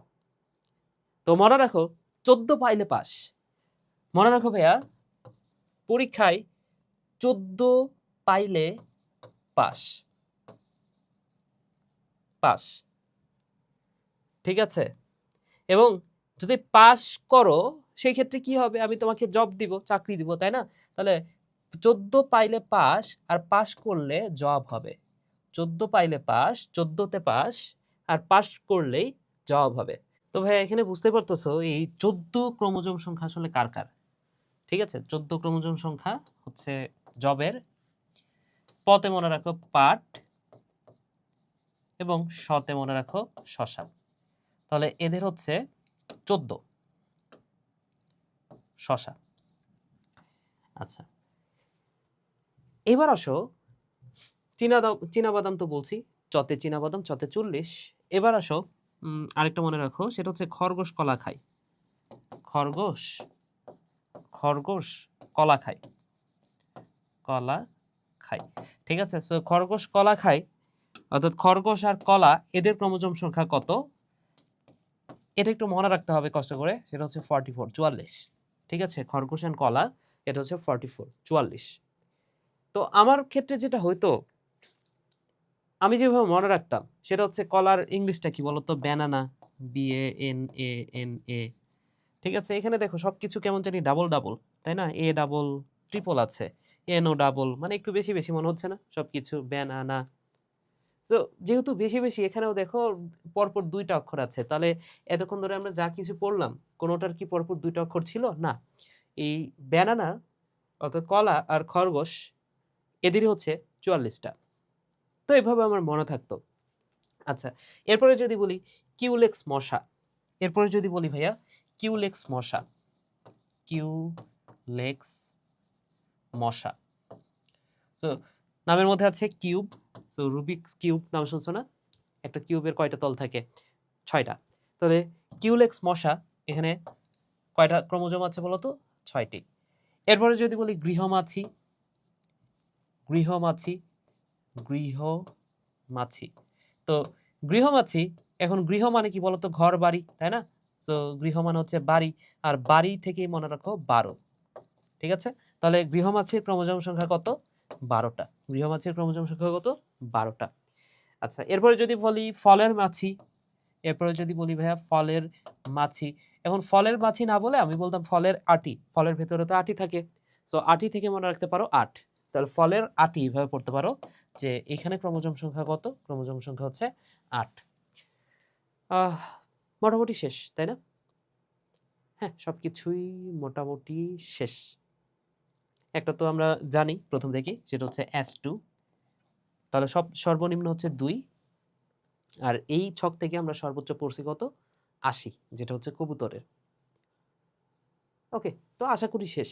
যদি 2-1টা বাকি থাকে একটু পড়ে নিও। 2-1টা বাকি থাকলে একটু দেখবা, ঠিক আছে? আচ্ছা, আরেকটা বলি, আরেকটা মনে পড়ছে, সেটা হচ্ছে যেটা মনে রাখবে ভাইয়া, সেটা হচ্ছে দেখো মানুষের ক্রোমোজোম সংখ্যা কত? এটা তো নিশ্চয়ই জানো, এটা তো ভুল করার কথা না, তাই না? মানুষের ক্রোমোজোম সংখ্যা কত? মানুষের হচ্ছে 46, রাইট? এখন মানুষের সাথে আরেকটা প্রাণীর ক্রোমোজোম সংখ্যার মিল আছে, সেটা হচ্ছে রেশম পোকা। সেটা হচ্ছে রেশম পোকা। তো এই রেশম পোকারও না 46। তো এটা কিভাবে মনে রাখতাম? দেখো রেশমি একটা মেয়ের নাম ধরে নাও, যে একটা মেয়ের নাম হচ্ছে রেশমি। তো মানুষের তো 46, তো রেশমি একটা মেয়ের নামের সাথে মিলে যাচ্ছে, অন্যগুলো কিন্তু কোনো মানুষের নামের সাথে মিলতেছে না। তো মানুষের নামের সাথে মিলতেছে হচ্ছে রেশমি, তাহলে এরও কি 46 হবে। এভাবে মনে রাখতে পারো, ঠিক আছে ভাইয়া? ওকে, তাহলে আমরা পরের অংশে যাই, সেটা হচ্ছে ক্রোমোজোম। ক্রোমোজোমের গঠন এবার আমরা দেখব। আচ্ছা, তাহলে ক্রোমোজোমের গঠনে আমি যদি প্রথম উপাদানটা বলি, একটা ক্রোমোজোমের ভেতরে কি আছে? ক্রোমোজোমের গঠনের যে জিনিসটা আমাদের প্রথমে জানতে হবে সেটা হচ্ছে ক্রোমাটিন। ক্রোমাটিন সম্পর্কে আমাদের একটু জানতে হবে। ক্রোমাটিন, সো আমরা জানি নামের মধ্যে আছে টিন, টিন মানে সুতা। এগুলো আমরা জেনেছি। টিন কথাটার অর্থ হচ্ছে সুতা, ক্রোম মানে হচ্ছে রং, সো রঙিন সুতা, তাই কিনা? ক্রোমাটিন মানে কি? ক্রোমাটিন মানে হচ্ছে রঙিন সুতা, তাই তো? আচ্ছা, এখন ধরে নাও এটা হচ্ছে একটা সুতা। ধরে নাও এই যে এটা হচ্ছে একটা সুতা।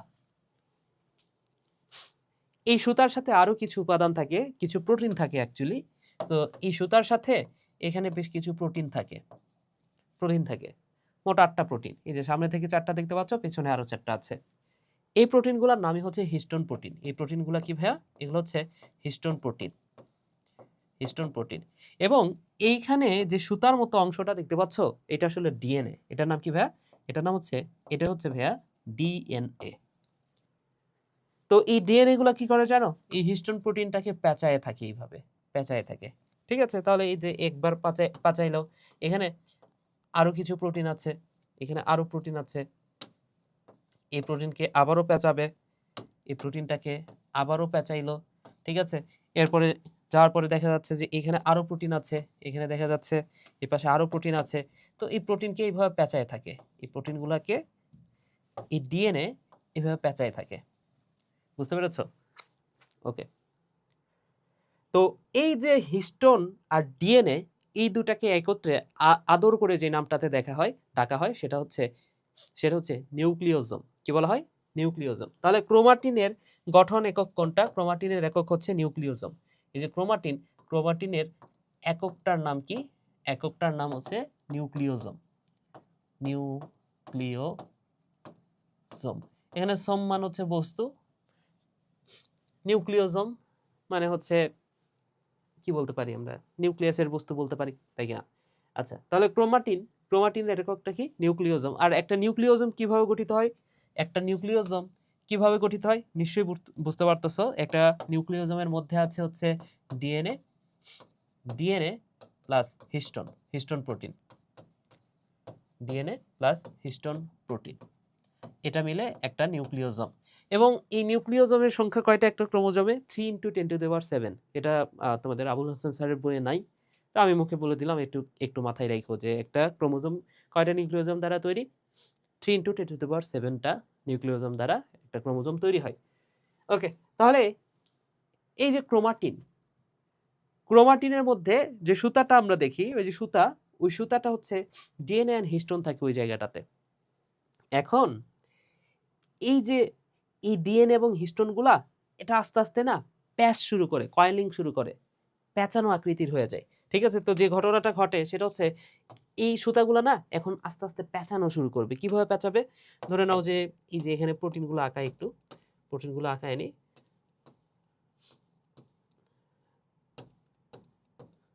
যেগুলো হচ্ছে প্রোটিন। তো এখানে দেখো একটু ফাঁকা ফাঁকা অবস্থায় আছে না? এবার কি হবে জানো?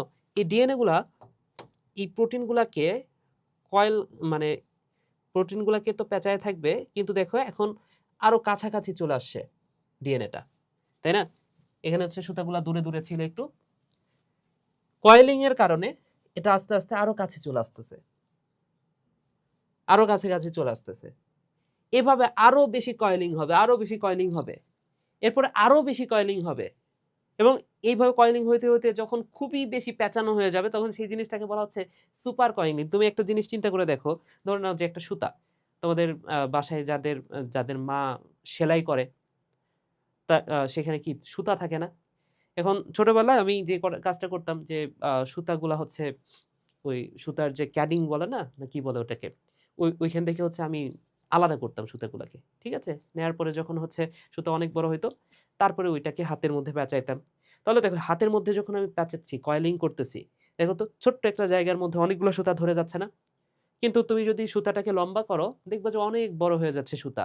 তাহলে যখন এইভাবে কয়েলিং হয় নাই, সেই সময়টাতে কি এই জিনিসটা কি অনেক লম্বা না? কিন্তু এটা কি তুমি এখন পেঁচাচ্ছ, ছোট্ট একটা জায়গার মধ্যে নিয়ে আসতেছো। ঠিক আছে? ছোট্ট একটা জায়গার মধ্যে নিয়ে আসতেছো, তাহলে কত ছোট হয়ে যাবে, তাই না? তাহলে এইভাবে কয়েলিং হচ্ছে, এটা আরো বেশি পেঁচানো হবে। এইভাবে হইতে হইতে এইরকম একটা আকার ধারণ করে, দেখো এইভাবে হইতে হইতে এইরকম একটা আকারে চলে আসে, এরকম একটা শেপে চলে আসে। এই শেপটা তোমরা চেনো কিনা দেখো তো, এই শেপটা তোমরা চেনো কিনা?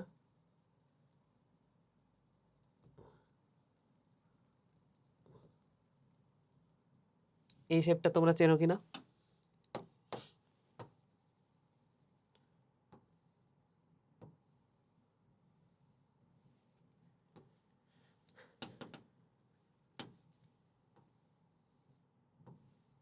দেখো চেনো কিনা?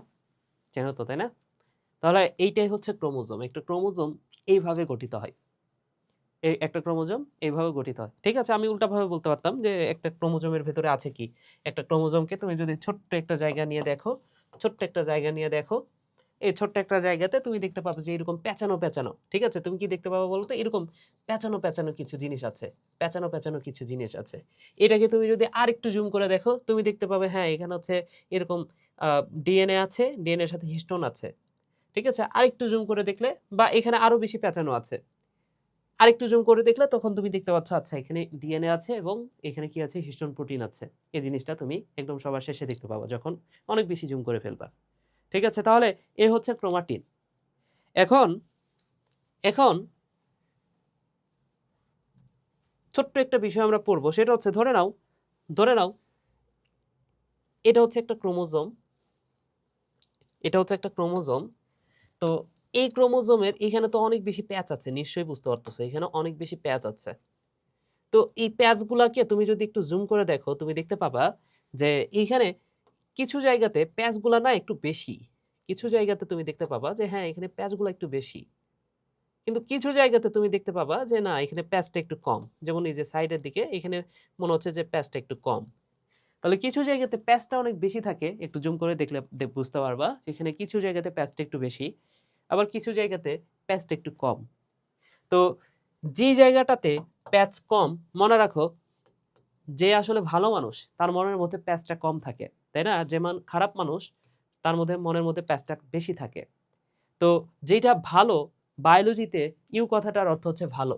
তো ওই ক্রোমাটিনটাকে বলা হয় ইউক্রোমাটিন। যেটা ভালো ক্রোমাটিন সেটাকে কি নামে ডাকা হয় বলো তো? সেটাকে বলা হচ্ছে ইউক্রোমাটিন, ভালো ক্রোমাটিন। আর যেখানে প্যাচটা একটু বেশি সেটাকে বলা হচ্ছে হেটারোক্রোমাটিন। সেটাকে কি বলা হয় ভাইয়া? হেটারোক্রোমাটিন। যেটা মনে রাখার বিষয়, মনে রাখো যে ইউক্রোমাটিন এগুলো হচ্ছে সব ভালো, ভালো বৈশিষ্ট্য ধারণ করে। এরা তো ভালো মানুষ, তাই না? বা ভালো ক্রোমাটিন এরা সব ভালো, ভালো বৈশিষ্ট্য ধারণ করবে। আর হেটারোক্রোমাটিন এটা সম্পর্কে মনে রাখবা যে এইটা যত খারাপ, খারাপ বৈশিষ্ট্য আসে সব হচ্ছে হেটারোক্রোমাটিনের। যেমন আমি যদি বলি এমআরএনএ তৈরিতে সাহায্য করে কোনটা? এমআরএনএ এমআরএনএ তৈরিতে সাহায্য করে কোনটা? অবশ্যই সেটা ইউক্রোমাটিন, হেটারোক্রোমাটিন না। হেটারোক্রোমাটিন এমআরএনএ তৈরিতে সাহায্য করে না। আমি যদি বলি প্রোটিন তৈরিতে সাহায্য করে কোনটা?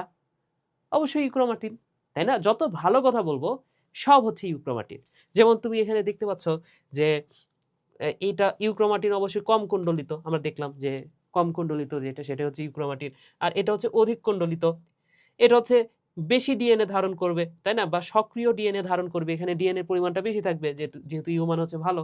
আর এখানে ডিএনএ এর পরিমাণটা কম থাকবে বা নিষ্ক্রিয় ডিএনএ ধারণ করবে। এমআরএনএ তৈরি করবে কোনটা? এমআরএনএ তৈরি করবে হচ্ছে ইউক্রোমাটিন। আর হেটারোক্রোমাটিন এটা এমআরএনএ তৈরিতে সাহায্য করবে না। এখন যদি তোমাকে আমি প্রশ্ন করি, বলো তো ভাইয়া কোনটা রং বেশি ধারণ করবে? ইউক্রোমাটিন নাকি হেটারোক্রোমাটিন?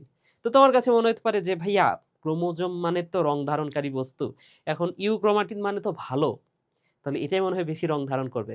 কিন্তু আসলে তা না।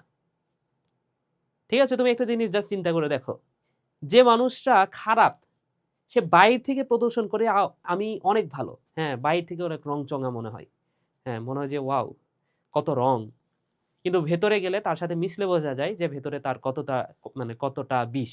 ঠিক আছে? তো বিষয়টা হচ্ছে যে যারা খারাপ মানুষ তাদের বাইর থেকে অনেক বেশি রংচঙা মনে হয়। বুঝছো? অর্থাৎ যারা হচ্ছে হেটারোক্রোমাটিন, হেটারো হেটারোক্রোমাটিন দেখো এখানে অনেক বেশি প্যাচ থাকে না। তো যেই জায়গাতে প্যাচ বেশি মনে হবে না সেই জায়গাটা অনেক রঙিন। কিন্তু ভেতরে গেলে বুঝবা যে ভেতরে আসলে কিছুই নাই। কিন্তু যার একটু প্যাচ কম সেটা কম রঙিন মনে হইতে পারে। কিন্তু সে আসলে ভালো। তার ভেতরে সব ভালো, ভালো বৈশিষ্ট্য। বুঝছো? তাহলে এটার রং ধারণ ক্ষমতা কম, কিন্তু এটা হচ্ছে অধিক রঞ্জিত হবে। অধিক রঞ্জিত হবে হচ্ছে খারাপ ক্রোমাটিনটা, হেটারোক্রোমাটিন। আশা করি বুঝাইতে পেরেছি। ওকে। তাহলে ক্রোমোজোমের প্রথম অংশটা গেল ক্রোমাটিন। দ্বিতীয় অংশটা হচ্ছে, দ্বিতীয় যে জিনিসটা আছে ক্রোমোজোমের ভেতরে, তাহলে ২ নাম্বার হচ্ছে ক্রোমাটিড। ২ নাম্বার যে জিনিসটা আছে সেটা হচ্ছে ক্রোমাটিড। ক্রোমাটিড।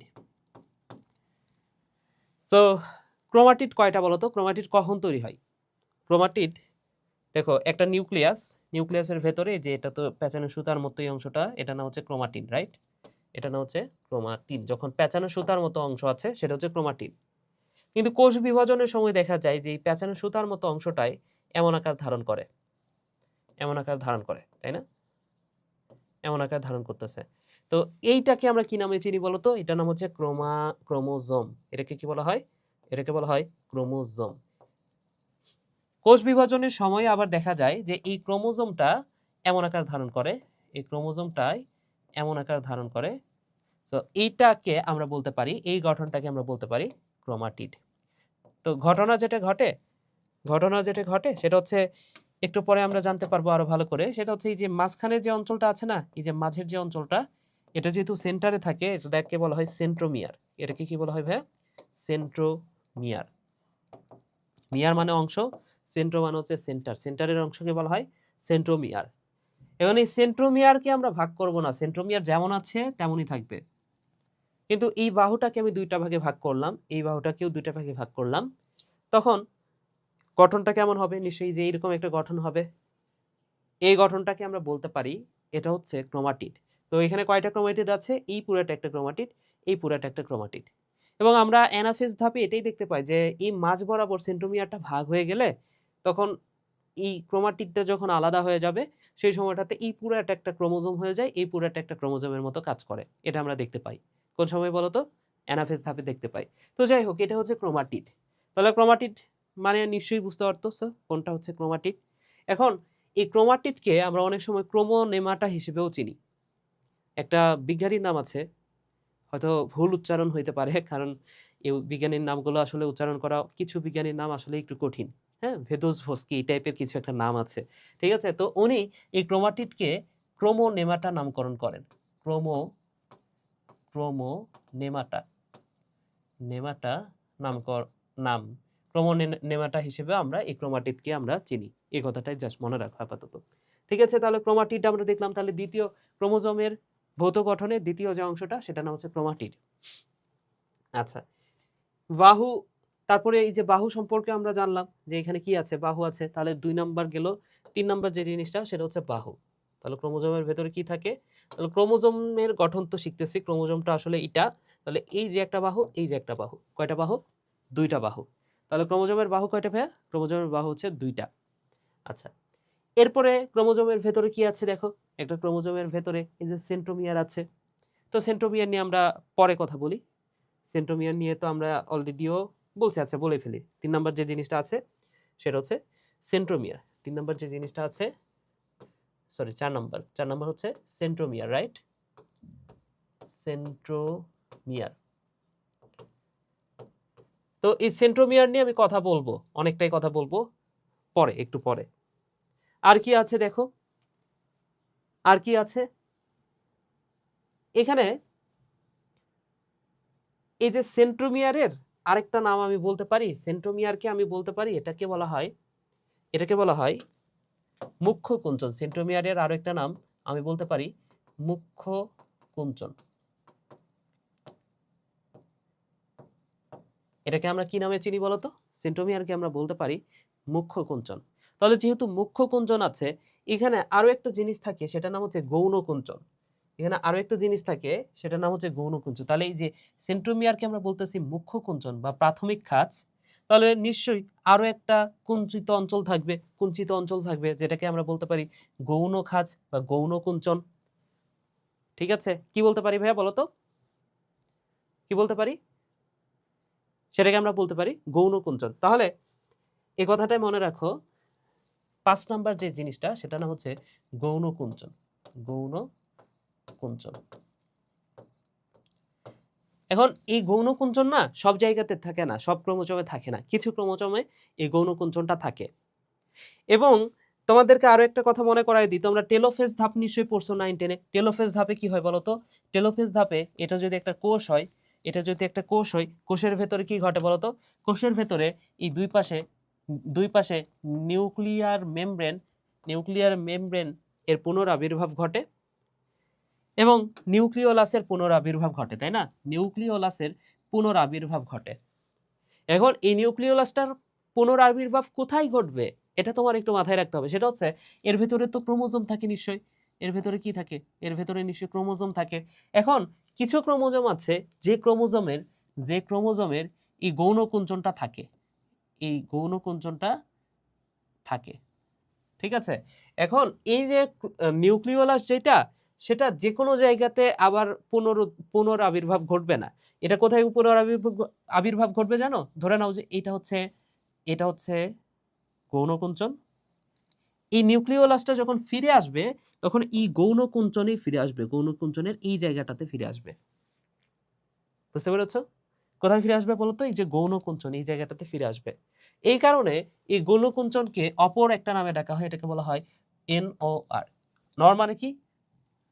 নর মানে হচ্ছে নিউক্লিয়ার অর্গানাইজার বা নিউক্লিয়ার অর্গানাইজিং রিজিয়ন, এদের নামে ডাকা হয়, ঠিক আছে। তাহলে নর মানে কি ভাই? নর মানে হচ্ছে এই যে নিউক্লিয়ার অর্গানাইজার, এই নামটা একটু মাথায় রাখো, নিউক্লিয়ার অর্গানাইজার, এটাকে বলা হয় নিউক্লিয়ার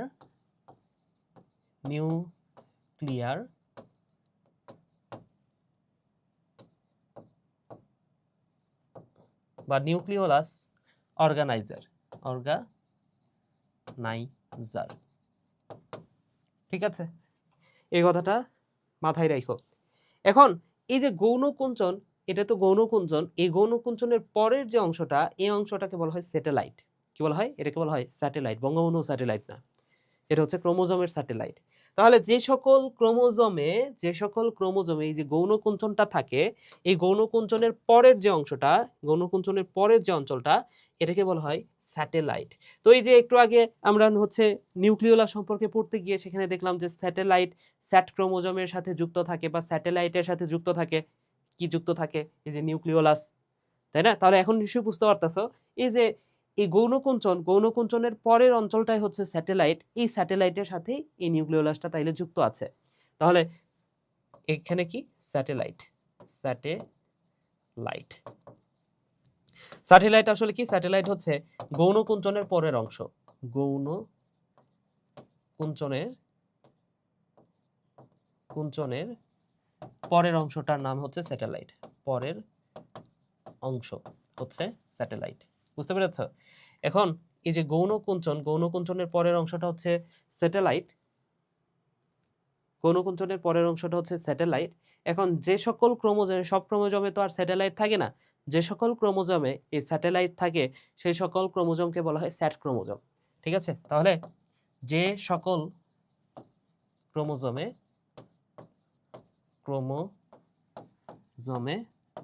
স্যাটেলাইট থাকে সে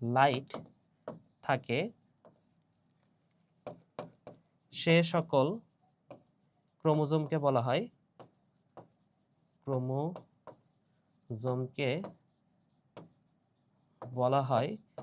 ক্রোমোজোমকে বলা হয় স্যাট ক্রোমোজোম,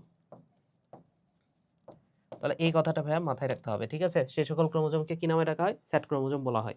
আচ্ছা, এখন স্যাট ক্রোমোজোম কোন কোন ক্রোমোজোমে কোথায় কোথায় থাকতে পারে তাইলে মনে রাখো? পাট, ছোলা, তুলা, এই উদ্ভিদগুলাতে থাকে, ঠিক আছে। তো তোমাদের বইগুলোর নাম বলা আছে, আমি একটু বলে দিই, এভাবে পড়তে পারো যে পুতুলের 1 নং সেলের স্যাটেলাইট থাকে, এইভাবে পড়ো। পুতুলের 1 নং সেলের স্যাটেলাইট থাকে। সো পুতুলের মানে কি? এখানে প মানে হচ্ছে পাট, তু মানে হচ্ছে তুলা, আর ছোলা, ছেলে মানে কি? ছোলা। পাট, তুলা আর ছোলা, এই ছোলার 1 নং ক্রোমোজোম। তাহলে এই পাট, তুলা আর ছোলার কত নম্বর ক্রোমোজোমে স্যাটেলাইট থাকে? 1 নম্বর ক্রোমোজোমে স্যাটেলাইট থাকে। এই কথাটা ভাইয়া মাথায় রাখতে হবে, পাট, তুলা আর ছোলার 1 নং ক্রোমোজোমে স্যাটেলাইট থাকে, এই কথাটা ভাইয়া মাথায় রেখো। তাহলে আমরা স্যাটেলাইট নিয়ে পড়লাম। এরপরে আসো 6 এর পরে 7 নাম্বার আসলে কি? 7 নাম্বার হচ্ছে টেলোমিয়ার। এই যে দেখো টেলোমিয়ার কোন অংশটা? সেটা হচ্ছে এই যে বাহু আছে না, বাহুর যে এই যে উপরের এই অংশটাকে বলা হচ্ছে টেলোমিয়ার। এই যে উপরের যে অংশটা, এই অংশটাকে বলা হচ্ছে টেলোমিয়ার, অর্থাৎ একটা বাহুর প্রান্তভাগকে যে নামে রাখা হয় নাম হচ্ছে টেলোমিয়ার। তাহলে ভাইয়া আমরা বুঝলাম যে টেলোমিয়ার আছে ক্রোমোজোমে, টেলোমিয়ার। এই টেলোমিয়ারের আবিষ্কারকের নাম কি? টেলোমিয়ারের আবিষ্কারকের নাম হচ্ছে মুলার। টেলোমিয়ারের আবিষ্কারককে মুলার। ঠিক আছে, সো টেলোমিয়ার নামের মধ্যে কি আছে? ম আছে, হ্যাঁ, ল আছে, র আছে। তাহলে মুলার নামের মধ্যে কি র, ল, ম সবই আছে। তাহলে টেলোমিয়ার, মুলার। টেলোমিয়ারের আবিষ্কারককে মুলার। এখন টেলোমিয়ার কি জানো? টেলোমিয়ার হচ্ছে এই যে বাহুর প্রান্তে অবস্থিত, এটা তো বুঝতে পারলা। এখন বাহুর প্রান্তে অবস্থিত এটা হচ্ছে কি বলতে পারি, এখানে হচ্ছে কিছু প্যাচ থাকে, বেস পেয়ার থাকে। ঠিক আছে, এই জায়গাটা এখানে কিছু বেস পেয়ার থাকে। এই যে এই এখানে তো পুরো ক্রোমোজোমটাই তো অনেকগুলা প্যাচ দ্বারা তৈরি, তো এইখানেও কিছু প্যাচ থাকে যেগুলো হচ্ছে বেস পেয়ার নামে পরিচিত। এখন এই টেলোমিয়ারে যে এনজাইমটা থাকে, এনজাইমটার নাম হচ্ছে টেলোমারেজ এনজাইম। ঠিক আছে, তো এই টেলোমিয়ারে কি এনজাইম থাকে বলতো? টেলোমারেজ এনজাইম ধারণ করে। এখানে টেলোমারেজ এনজাইম এনজাইম থাকে, এই কথাটা মনে রাখো, টেলোমারেজ এনজাইম থাকে। তো ঘটনা যেটা ঘটে সেটা হচ্ছে এই টেলোমারেজ এনজাইম বা এই টেলোমিয়ার এটা যে কাজটা করে সেটা হচ্ছে জরা প্রতিরোধ করে। ঠিক আছে, এই টেলোমিয়ারের কাজ কি বলতো? এটা মানুষের জরা প্রতিরোধ করে, জরা প্রতিরোধ করে, জরা প্রতিরোধ করে। জরা মানে কি? জরা মানে হচ্ছে বুড়ো হয়ে যাওয়া। ঠিক আছে, ওই যে বলে না যে মুরব্বি মুরব্বি, তো মানুষ যে মুরব্বি হয়ে যায়, এই মুরব্বি হয়ে যাওয়া প্রতিরোধ করে কে? টেলোমিয়ার। মুরব্বি হয়ে যাওয়া প্রতিরোধ করে কে ভাইয়া? টেলোমিয়ার। ঠিক আছে, এখন তাহলে মানুষের জরা প্রতিরোধ করতেছে এটা, অর্থাৎ মানুষকে বুড়ো হয়ে যেতে দিচ্ছে না, মানুষের বুড়ো হয়ে যাওয়ারটাকে প্রতিরোধ করে। তারপরেও মানুষ বুড়ো হচ্ছে কেন? কারণ হচ্ছে এই এটা তো হচ্ছে একটা বেস পেয়ার, এখানে বেশ কি মানে কয়েকটা প্যাচ থাকে। কতগুলা প্যাচ থাকে মনে রাখো? জন্মের সময় থেকে ৮,০০০ প্যাচ। কিন্তু এই প্যাচটা না বয়সের সাথে সাথে, কোষ বিভাজনের সাথে সাথে, কোষ তো বিভাজিত হচ্ছে, এই কোষ বিভাজনের সাথে সাথে প্যাচের সংখ্যাটাও কমতে থাকে ক্রোমোজোমে। তো দেখা যায় যে জন্মের সময় ৮,০০০ ছিল, ৩৫ বছর বয়সে সেটা হয়ে গেছে মাত্র ৩,০০০। ঠিক আছে, ৬৫ বছর বয়সে গিয়ে দেখা যাচ্ছে যে সেটা মাত্র ১৫০০ হয়ে গেছে। তো এইভাবে প্যাচের সংখ্যাটা আস্তে আস্তে কমতে থাকে। বুঝতে পেরেছো? এই কারণে মানুষ আস্তে আস্তে বুড়ো হয়। তাহলে প্যাচের সংখ্যাটা আস্তে আস্তে কমতে থাকে বলে বুড়ো হয়। কিন্তু প্যাচের সংখ্যাটা যদি না কমতো সেই ক্ষেত্রে কিন্তু মানুষ হচ্ছে বুড়ো হতো না আস্তে আস্তে। ঠিক আছে, তো এই হচ্ছে বিষয়। জন্মের সময় তাহলে এই যে জরা যে প্রতিরোধ করতেছে, তো জন্মের সময় বেস পেয়ার কয়টা থাকে? জন্মের সময় এখানে প্যাচের সংখ্যা কয়টা? ৮,০০০ বেস পেয়ার ধরলাম, ৮,০০০ বেস পেয়ার আছে। ৩৫ বছর বয়সে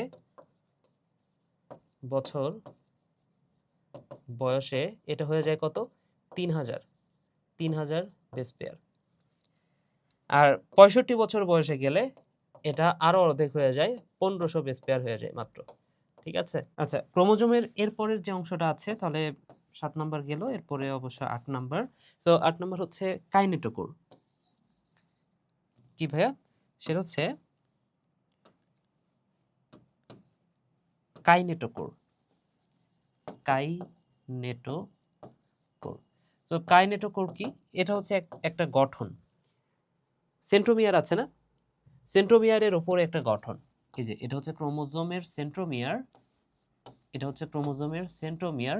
এই সেন্ট্রোমিয়ারের উপরে একটা গঠন থাকে, সেটাকে বলা হচ্ছে কাইনেটোকোর।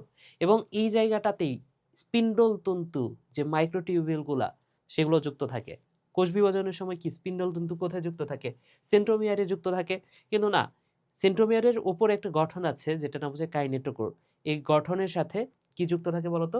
এই কাইনেটোকোরের সাথে ওই মাইক্রোটিউবিউল বা স্পিন্ডল তন্তুগুলা যুক্ত থাকে। এই কথাটা ভাইয়া মাথায় রেখো। তাহলে এখানে স্পিন্ডল তন্তু যুক্ত থাকে, এটা আমি সিম্পলি বলতে পারি। স্পিন্ডল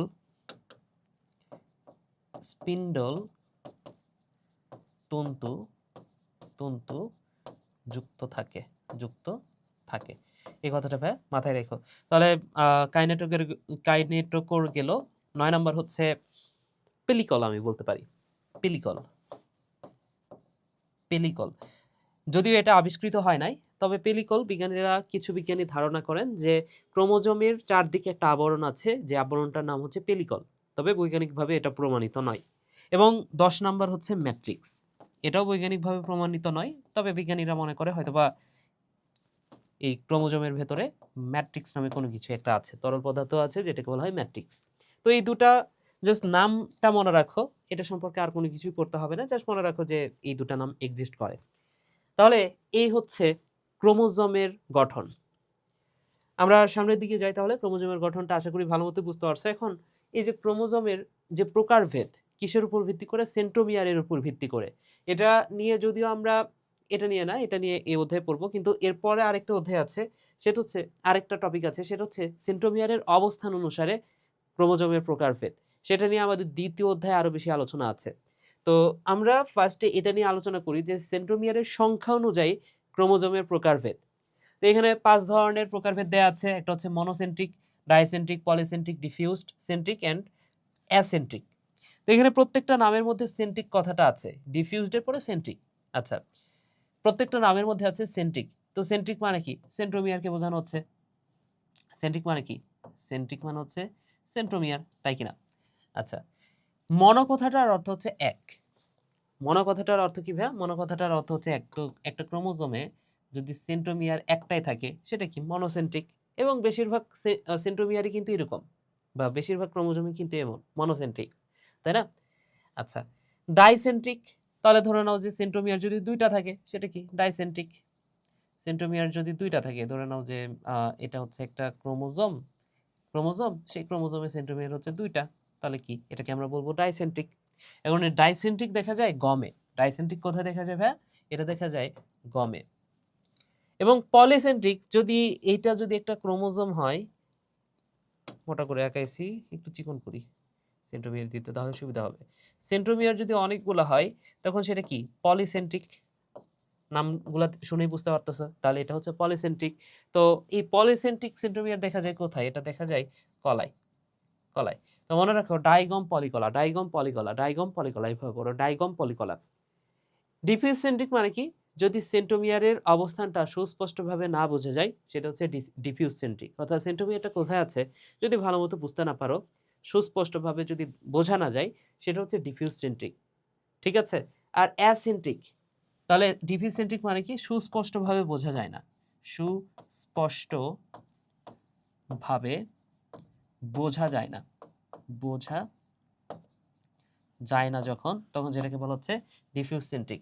নামের মধ্যে আছে এ।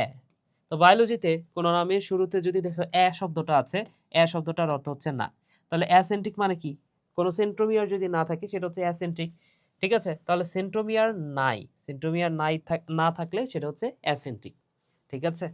ওকে, তাহলে এই হচ্ছে ক্রোমোজোমের প্রকারভেদ সেন্ট্রোমিয়ারের সংখ্যা অনুযায়ী। এবার যদি আমরা দেখি যে সেন্ট্রোমিয়ারের অবস্থান অনুযায়ী সেন্ট্রোমিয়ার কয় প্রকার? 4 প্রকার। এটা তোমরা 9 10-এও পড়েছো, তাই না? ধরে নাও এটা হচ্ছে একটা ক্রোমোজোম, এটা হচ্ছে একটা ক্রোমোজোম। ক্রোমোজোমের দুইটা বাহু আছে এই জায়গাটাতে। ক্রোমোজোমের কয়টা বাহু? দুইটা বাহু আছে। এখন তুমি যদি এই সেন্ট্রোমিয়ারটা ধরে নাও যে সেন্ট্রোমিয়ারের এখানে একটা সুতা বাঁধলা, বাঁধার পরে এটাকে দিলা টান। ঠিক আছে? এক পাশে টান দিলা, তুমি এই পাশে টান দিলা। তাহলে দেখো তো ভাইয়া, এটা দেখতে কেমন মনে হবে? এই যে এটা হচ্ছে সেন্ট্রোমিয়ার, সেন্ট্রোমিয়ার। তো এই দিকে যদি টান দাও তাহলে গঠনটা এমন হয়ে যাবে না? এমন হয়ে যাবে না? আচ্ছা, আমি যদি এইভাবে আঁকাই জিনিসটাকে, চিত্রটাকে, তাহলে হয়তো তোমাদের বুঝতে আরেকটু সুবিধা হবে। দেখো, ধরে নাও এটা হচ্ছে সেন্ট্রোমিয়ার, এটা হচ্ছে দুইটা বাহু। আমি যদি এটাকে ধরে নিচের দিকে ঠাস করে একটা টান দিই, তাহলে সেটা দেখতে কেমন মনে হবে? দেখো তো, সেটা দেখতে এমন মনে হবে না? কিছুটা এমন মনে হবে না? দেখো তো, এটা ইংলিশ কোন লেটারের মতো দেখতে? ভি লেটারের মতো দেখতে, তাই না? আচ্ছা, আমি যদি এই সেন্ট্রোমিয়ারটাকেই, সেন্ট্রোমিয়ারের আমি যদি একটা কাজ করি, সরি সেন্ট্রোমিয়ার বলতেছি, এই ক্রোমোজোমের যদি একটা কাজ করি, একটা বাহুকে একটু ছোট ধরলাম আর একটা বাহু আগের সমানে রাখলাম, সেই ক্ষেত্রে আমি যদি এটাকে ধরে টান দিই, সেটা দেখতে কেমন মনে হবে বলতো? যেটা বড় বাহু সেটা তো এইভাবে থাকলো, কিন্তু যেটা ছোট বাহু সেটা দেখতে এমন মনে হবে। তাহলে এটা ইংলিশ কোন লেটারের মতো? এল এর মতো লাগতেছে না? আচ্ছা, এখন একটা বাহু যদি আরো বেশি ছোট হয়ে যায়, আরেকটা বাহু যদি অনেক বড় থাকে, এটাকে ধরে যদি টান দাও তাহলে সেটা কিসের মতো লাগবে? দেখো তো একটা বাহু অনেক বড়, একটা বাহু খুবই ছোট। তাহলে দেখো তো ইংলিশ লেটার জে এর মতো না এটা? আমি এই পাশেও আঁকাইতে পারি। আচ্ছা, এই যে একটা বাহু, এইভাবে এইদিকে একটা ছোট্ট বাহু ধরো। তাহলে এটা ইংলিশ লেটার কিসের মতো? জে এর মতো, তাই কিনা? আবার যদি বিষয়টা এমন হয় যে এই সেন্ট্রোমিয়ারের এক প্রান্তে বাহু আছে, আরেক প্রান্তের বাহু নাই, ঠিক আছে, বা যদি থাকে খুবই ছোট, দেখাই যাচ্ছে না এরকম, তাহলে এই বাহু, এটা দেখতে কিসের মতো মনে হবে বলতো? ইংলিশ লেটার আই এর মতো দেখতে মনে হবে না? হ্যাঁ, এটাকে যদি টান দাও তুমি, সেটা দেখতে কিসের মতো হবে? ইংলিশ লেটার আই এর মতো মনে হবে, তাই কিনা? তাহলে এই হচ্ছে VLJI, VLJI। এবং দেখো এখানে পুরা ক্রোমোজোমটার মাঝখানে কি আছে বলতো?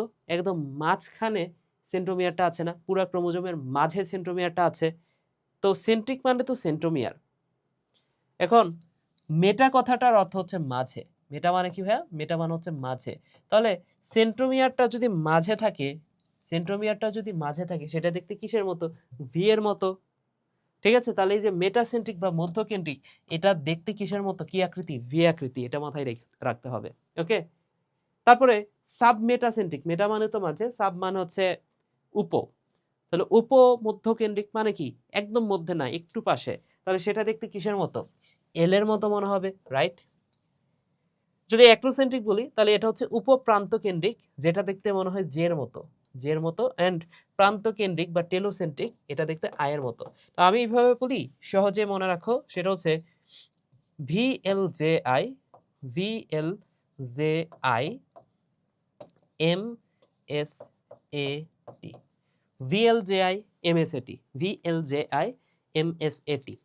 ভুলে যাই মিস্টার স্যাট, এভাবে পড়তে পারো। VLJI মানে হচ্ছে ভুলে যাই, MSAT মিস্টার স্যাট, ভুলে যাই মিস্টার স্যাট, ভুলে যাই মিস্টার স্যাট, এভাবে পড়তে পারো। ঠিক আছে ভাইয়া?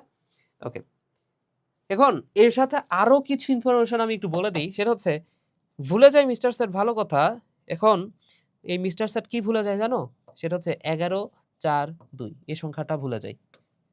1142 এই সংখ্যাটা ভুলে যায়। তাহলে ভুলে যায় মিস্টার স্যাট 1142, ভুলে যায় মিস্টার স্যাট 1142।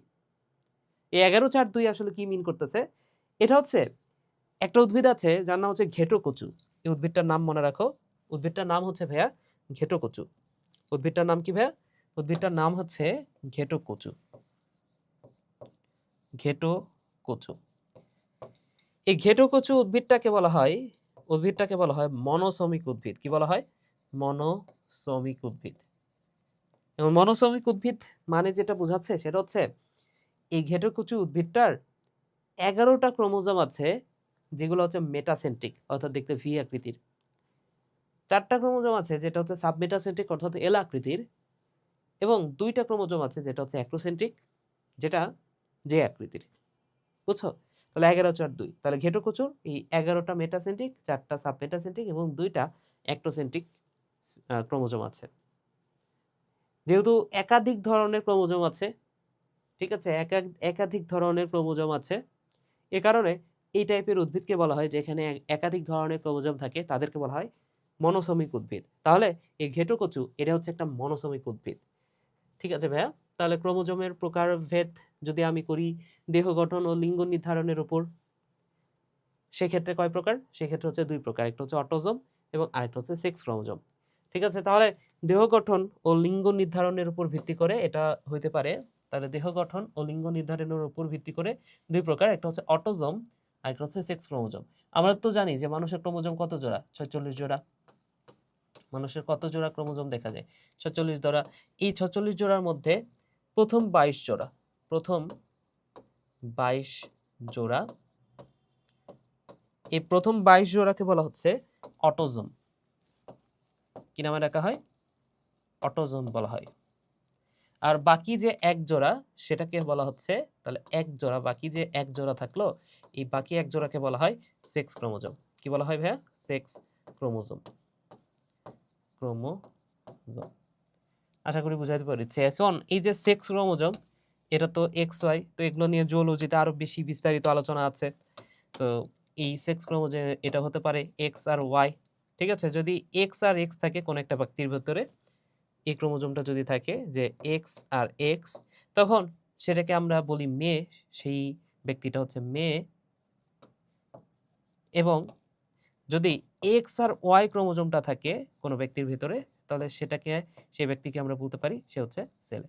তো এগুলো নিয়ে বিস্তারিত আলোচনা আছে প্রাণীবিজ্ঞানে। তো এখন আর আমরা এই টপিকগুলো নিয়ে এত বেশি কথা বলবো না, ঠিক আছে? এখন ক্রোমোজোমের যদি গঠনটা আমরা দেখি, ভৌত গঠন, এবং এই টপিকটার মাধ্যমে আজকের এই পার্টটা শেষ করব। যদিও এই পার্টে আমাদের ইচ্ছা ছিল ডিএনএ এর অংশটাও পড়ে ফেলার, হ্যাঁ, এই যে নিউক্লিক অ্যাসিড, এই টপিকটাও পড়ার ইচ্ছা ছিল, কিন্তু অলরেডি অনেক রাত হয়ে গেছে। তো আমরা একটা কাজ করি, এই ভিডিওটাকে অনেক বড় না করে আমরা জাস্ট এই পার্টটা শেষ করে, এই ভিডিওটা শেষ করি, মানে এই অংশটুকু শেষ করে আমরা ভিডিওটা শেষ করি, এবং পরের পার্ট অর্থাৎ পার্ট 4-এ আমরা ডিএনএ এর গঠন আর আরএনএ এর গঠন নিয়ে পড়ব, ঠিক আছে? তাহলে এই যে ক্রোমোজোম, ক্রোমোজোমের ভেতরে আসলে আছেটা কি?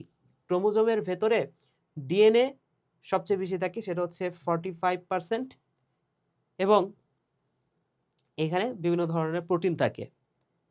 আরএনএ এর পরিমাণটা খুবই অল্প। তাহলে ক্রোমোজোমের ভেতরে ডিএনএ আরএনএ দুইটাই আছে, তবে আরএনএ এর পরিমাণটা খুবই কম। ওই যে আমরা হচ্ছে নিউক্লিওলাস, ওইখানেও কিন্তু আমরা দেখছি যে ওর ভেতরে কি ছিল, ওর ভেতরে আরএনএ ছিল, তাই না? তো এই যে ক্রোমোজোমের ভেতরে এখানে আরএনএ এর পরিমাণটা খুবই কম। তো এই পরিমাণটা একটু মাথায় রেখো, সেটা হচ্ছে 0.2 থেকে 1.4% হচ্ছে আরএনএ। আর ডিএনএ এর পরিমাণটা কত? 45%ই হচ্ছে ডিএনএ। এখন আমরা তো জানি যে নিউক্লিওজোম বা ক্রোমোজোমের ভেতরে কি থাকে? ডিএনএ থাকে। আর মেইন যে প্রোটিনটা থাকে, অনেক ধরনের প্রোটিন আছে, তো মেইন যে প্রোটিনটা থাকে তার নাম হচ্ছে হিস্টোন। তো এই ডিএনএ আর হিস্টোনের অনুপাত যদি কখনো বলে যে ডিএনএ কতটুকু থাকে আর হিস্টোন কতটুকু থাকে, সেটার অনুপাত হচ্ছে 1:1। এটাও পরীক্ষা আসতে পারে যে ডিএনএ আর হিস্টোনের অনুপাত কত, 1:1 অনুপাতে এই ডিএনএ আর হিস্টোনগুলো থাকে। তাহলে এটা একটা ইনফো গেল, ঠিক আছে, ভালো কথা। এখন যে কথাগুলো তোমার আরো ভালো করে মাথায় রাখতে হবে সেটা হচ্ছে এই যে প্রোটিন, ডিএনএ আর আরএনএ বাদ দিলে যে প্রোটিনগুলা থাকে, এই প্রোটিনগুলা ভাইয়া এটা হইতে পারে নিম্ন আণবিক গুরুত্বের প্রোটিন আর হইতে পারে উচ্চ আণবিক গুরুত্বের প্রোটিন। যে প্রোটিনগুলো আমরা পাই এই ক্রোমোজোমের ভেতরে, এটা হইতে পারে নিম্ন আণবিক গুরুত্বের প্রোটিন এন্ড উচ্চ আণবিক গুরুত্বের প্রোটিন। তো একটা ওয়ার্ড আমার সাথে পড়ো, সেটা হচ্ছে নিরক্ষর। একটা ওয়ার্ড আমার সাথে পড়ো, নিরক্ষর। নিরক্ষর বলতে যেটা বোঝাচ্ছে সেটা হচ্ছে এই যে নিতে মনে রাখো, নিম্ন আণবিক গুরুত্বের প্রোটিন, নিম্ন আণবিক গুরুত্বের প্রোটিন, এরা হচ্ছে খরতে মনে রাখো ক্ষারীয়। নিম্ন আণবিক গুরুত্বের প্রোটিনরা মেইনলি ক্ষারীয় হয়। তাহলে উচ্চ আণবিক গুরুত্বের প্রোটিনরা কি হবে? অবশ্যই অ্যাসিডিক হবে, তাই না? তাহলে অম্লীয় হবে। তাহলে ভাইয়া এই যে নিম্ন আণবিক গুরুত্বের যে প্রোটিন, এরা মেইনলি হয় ক্ষারীয় ধরনের। এখানে লেখা নাই, আচ্ছা আমি লিখে দিই, এরা মেইনলি হয় ক্ষারীয় ধরনের, ক্ষারীয় ধরনের। আর উচ্চ আণবিক গুরুত্বের প্রোটিন এরা মেইনলি হয় অম্লীয় ধরনের, মেইনলি হয় অম্লীয় ধরনের। সো এখানে হিস্টোন প্রোটিন, প্রোটামিন, এই দুটো প্রোটিনকে আমরা বলতে পারি নিম্ন আণবিক গুরুত্বের প্রোটিন। আর উচ্চ আণবিক গুরুত্বের প্রোটিন হচ্ছে ডিএনএ পলিমারেজ, আরএনএ পলিমারেজ। এগুলা মনে রাখবা কিভাবে? মনে রাখার উপায়টা হচ্ছে, এখানে ডিএনএ মানে কি বলতো ভাইয়া? ডিএনএ মানে হচ্ছে ডিঅক্সিরাইবো নিউক্লিক অ্যাসিড। এখানে নামের মধ্যে কি আছে? অ্যাসিড আছে, deoxyribo nucleic acid, ribo nucleic acid. তাহলে যার নামের মধ্যে আছে অ্যাসিড, যার নামের মধ্যে আছে অ্যাসিড, তারা তো অবশ্যই অম্লীয়। অ্যাসিড মানেই তো অম্লীয়। তাহলে এই অম্লীয় বা উচ্চ আণবিক গুরুত্বের প্রোটিন কারা? ডিএনএ আরএনএ পলিমারেজ, তাই কিনা? তাহলে বাকি যেটা থাকলো হিস্টোন, হিস্টোনের নাম তো আমরা জানি, হিস্টোন, প্রোটামিন, এগুলা কি বলতো? এগুলো হচ্ছে নিম্ন আণবিক গুরুত্বের প্রোটিন, ঠিক আছে? তাহলে একটা মনে রাখো, তাহলে বাকিটা হচ্ছে বাকিটা, ঠিক আছে? তো এখানে হচ্ছে ডিএনএ আরএনএ পলিমারেজ গেল, এবং এরা সাধারণত যেহেতু হচ্ছে পলিমারেজ, কোনো নামের শেষে যদি কখনো দেখো এস শব্দটা আছে, বুঝে নিবা সেটা হচ্ছে এনজাইম। কোনো নামের শেষে এস শব্দটা থাকলে বুঝবা সেটা হচ্ছে এনজাইম। যেমন আমি যদি বলি এই যে কলম, তুমি বায়োলজি বইয়ের মধ্যে এমন একটা ওয়ার্ড পাইলা যে ওয়ার্ডটার নাম হচ্ছে কলমেস, কি বুঝবা বলো তো? ওইটা একটা এনজাইম। ধরে নাও যে তুমি বায়োলজি বই পড়তে পড়তে তুমি হচ্ছে বায়োলজি বইয়ের মধ্যে এরকম একটা ওয়ার্ড পেয়ে গেলা, বোতলেজ। বোতল না, বোতলেজ। কি বুঝবা ভাই বলো তো? আগে পিছিয়ে সব বাদ, সব ভুলে যাও। জাস্ট মানে মাথায় রাখবা নামের শেষে তুমি এস পাইছো, তার মানে ওইটা হচ্ছে প্রোটিন, সরি এনজাইম। ঠিক আছে? তাহলে এখানে তুমি পলিমারেজ পাইছো, নামের শেষে কি আছে? এসি আছে। বুঝে নিবা ভাই এটা হচ্ছে একটা এনজাইম। ক্লিয়ার? তাহলে এগুলা মেইনলি এনজাইম হিসেবে অবস্থান করে। আর এই যে ক্ষারীয় প্রোটিন আমরা যে দুটো পাইলাম, একটা হচ্ছে হিস্টোন আর একটা হচ্ছে প্রোটামিন। তো এটা সম্পর্কে বলা আছে বেশিরভাগ ক্রোমোজোমে হিস্টোন প্রোটিনটা থাকে। প্রোটামিন পাওয়া যায় শুক্রাণুর ক্রোমোজোমের কোটি 20% গুরুত্বপূর্ণ। প্রোটামিন পাওয়া যায় শুক্রাণুর ক্রোমোজোমে। প্রোটামিন কোথায় পাওয়া যায়? শুক্রাণুর ক্রোমোজোমে। কোটি 20% গুরুত্বপূর্ণ। এটা একটু মাথায় রেখো। ঠিক আছে? ওকে। তো ডিএনএ আরএনএ এর গঠনটা আমরা পরের ক্লাসে পড়বো। জাস্ট আপাতত একটা ইনফরমেশন দিব, সেটা হচ্ছে মনে রাখো সাইটোপ্লাজমে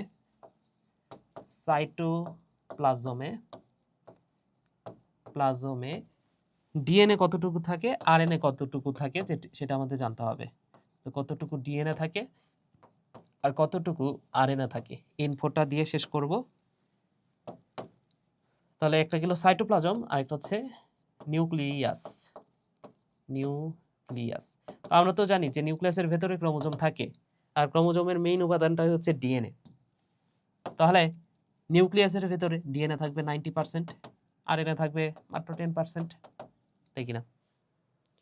আর সাইটোপ্লাজমের ক্ষেত্রে যদি আসি, ঘটনা খেলাটা পুরোপুরি ঘুরে যায়। সাইটোপ্লাজমে তো আর ডিএনএ নাই, তারপরেও ডিএনএ থাকে 10%। যেমন ওই যে মাইটোকন্ড্রিয়া পড়ছিলাম, মাইটোকন্ড্রিয়ার ভেতরে কিন্তু ডিএনএ ছিল। আচ্ছা, এবং আরএনএ থাকে এখানে হচ্ছে 90%। তাহলে খেলাটা পুরোপুরি ঘুরে গেছে, তাই না? তাহলে সাইটোপ্লাজম এবং নিউক্লিয়াস এই দুটা নিয়ে আমাদের কথাগুলো মনে রাখতে হবে। এই দুটো ইনফরমেশন মাথায় রাখো। আচ্ছা, এবার আসো আমরা কিছু এমসিকিউ সলভ করি। ধানের কত? ধানের হচ্ছে 24। ধানটা মনে রাখতে বলছিলাম, একটাই মনে রাখো ভালো করে, ধান হচ্ছে 24। এরপরে দেখো ক্রোমোজোমের যে স্থানে নিউক্লিওলাস লাগানো থাকে সেটাকে কি বলা হচ্ছে? স্যাট ক্রোমোজোম বা স্যাটেলাইট বলা হয়, তাই কিনা? তাহলে এখানে স্যাট আছে, যদি স্যাট না থাকতো তাহলে থাকতো স্যাটেলাইট। তাহলে স্যাট ক্রোমোজোম বা স্যাটেলাইট বলা হয়। ঠিক আছে ভাই, তো আজকের মতো এ পর্যন্ত ক্লাসটা শেষ করতেছি। সবাইকে অসংখ্য ধন্যবাদ ক্লাসটা করার জন্য। আশা করি ক্লাসগুলো এনজয় করতেছো।